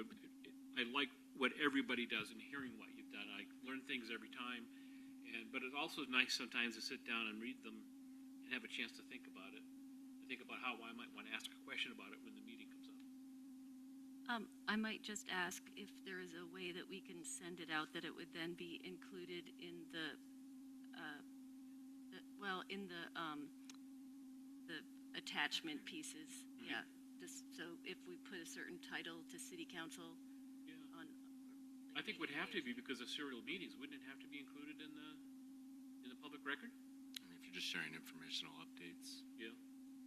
But I think Similar it with the should be mayor in the should be. Well, more so if the public really wanted to read it, they could. Yeah, it's important to be in the record, whatever vehicle Yep. we use. Yeah, I'm with you. I am done. I've attended the Urban Forestry Board meeting, and really interesting meeting. So Creekside Park and Campground, our arborist did a tree inventory of that whole area, assessing any potential health issues with the trees, but particularly focusing on anything that might be a hazard for our campers or people at the park. They identified five critical items that need to be addressed. So those are going to be taken care of, as far as a dead limb that's extending over into a campsite or what have you. So we want to get those addressed immediately. But what was really cool is how many trees we have in the campground and the park. 629 trees, 474 of those are ponderosas. So it's just amazing. So that was great. I want to share that with you. Okay, and then I had sent an email out to all of you last week or so about GROW. So this is the scholarships that are given to high school seniors here in our city, which is pretty amazing. And they gave out 68 students, 152 scholarships. And if you saw the insert in the paper, I noticed the City of Sisters wasn't on here. So in tying back to our goals for the year and getting more youth involvement, I'm suggesting we consider this potentially for our budget. We can do a program, for example, a program, let's say, of $3,000 could service 3 students $1,000 each, or 6 students $500 each. We defined all of that. GROW is the graduate resource organization that acts as the administrator of all of these scholarships. They expect from the city we would have to give them the requirements of the scholarship. It could be for trade school, it could be for university, it could be for whatever. We define all of that. And then we also have a selection committee. We would have to have our scholarship defined by October, November timeframe in order to fit into the cycle. And did I say they take a 7% admin fee? I don't know if I said that. So if we did a program of $3,000, figured it'd be $3,210 to cover the admin fee.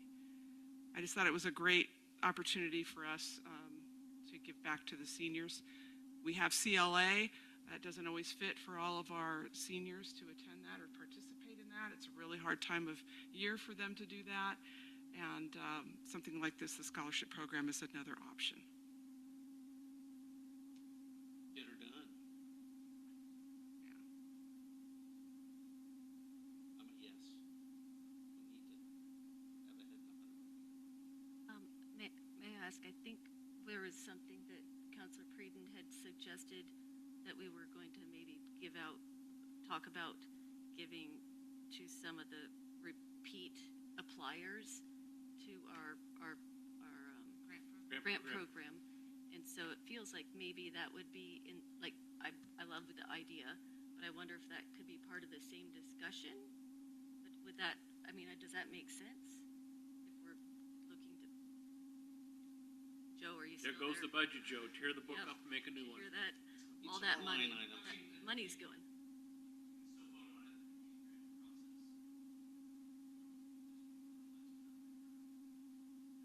We can memorialize it like forever kind of thing. Yeah, it's hard to promise what other counselors might not want to do.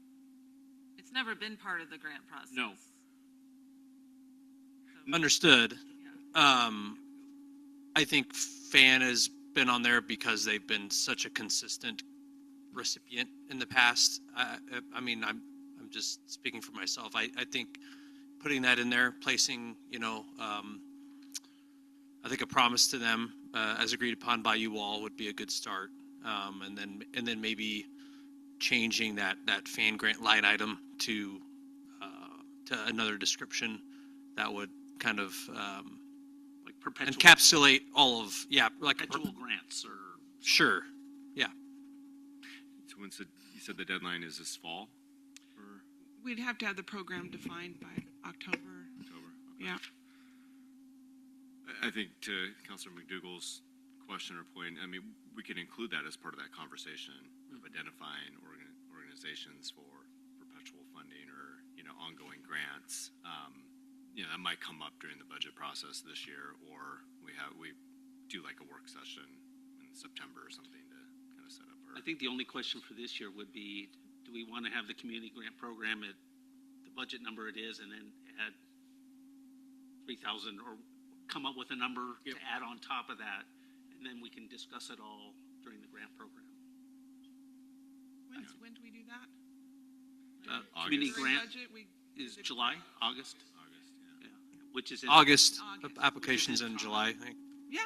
And we just have to do parameters after that. I think the only question would be if we've got a line item in the budget for community grants. Yep. We need during the budget process to modify that line item by $3,000, or is that going to be easier just to wait and see where we end up and do it as a budget modification in the fiscal year? Yeah, either way, it's easy to do, within reason, I don't.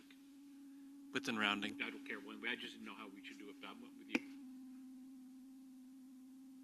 Yeah, I think that's We just don't want to file you up, I guess is what I'm saying on next Yeah. week. Yeah. But thank you for bringing that up. I think it's a great idea. I did too. Yeah, Great. That's all I have. I have other things. yeah, I know. Sorry. It's all right. Oh, boy. Okay. With that, I adjourn this meeting. Could have done 5 more minutes.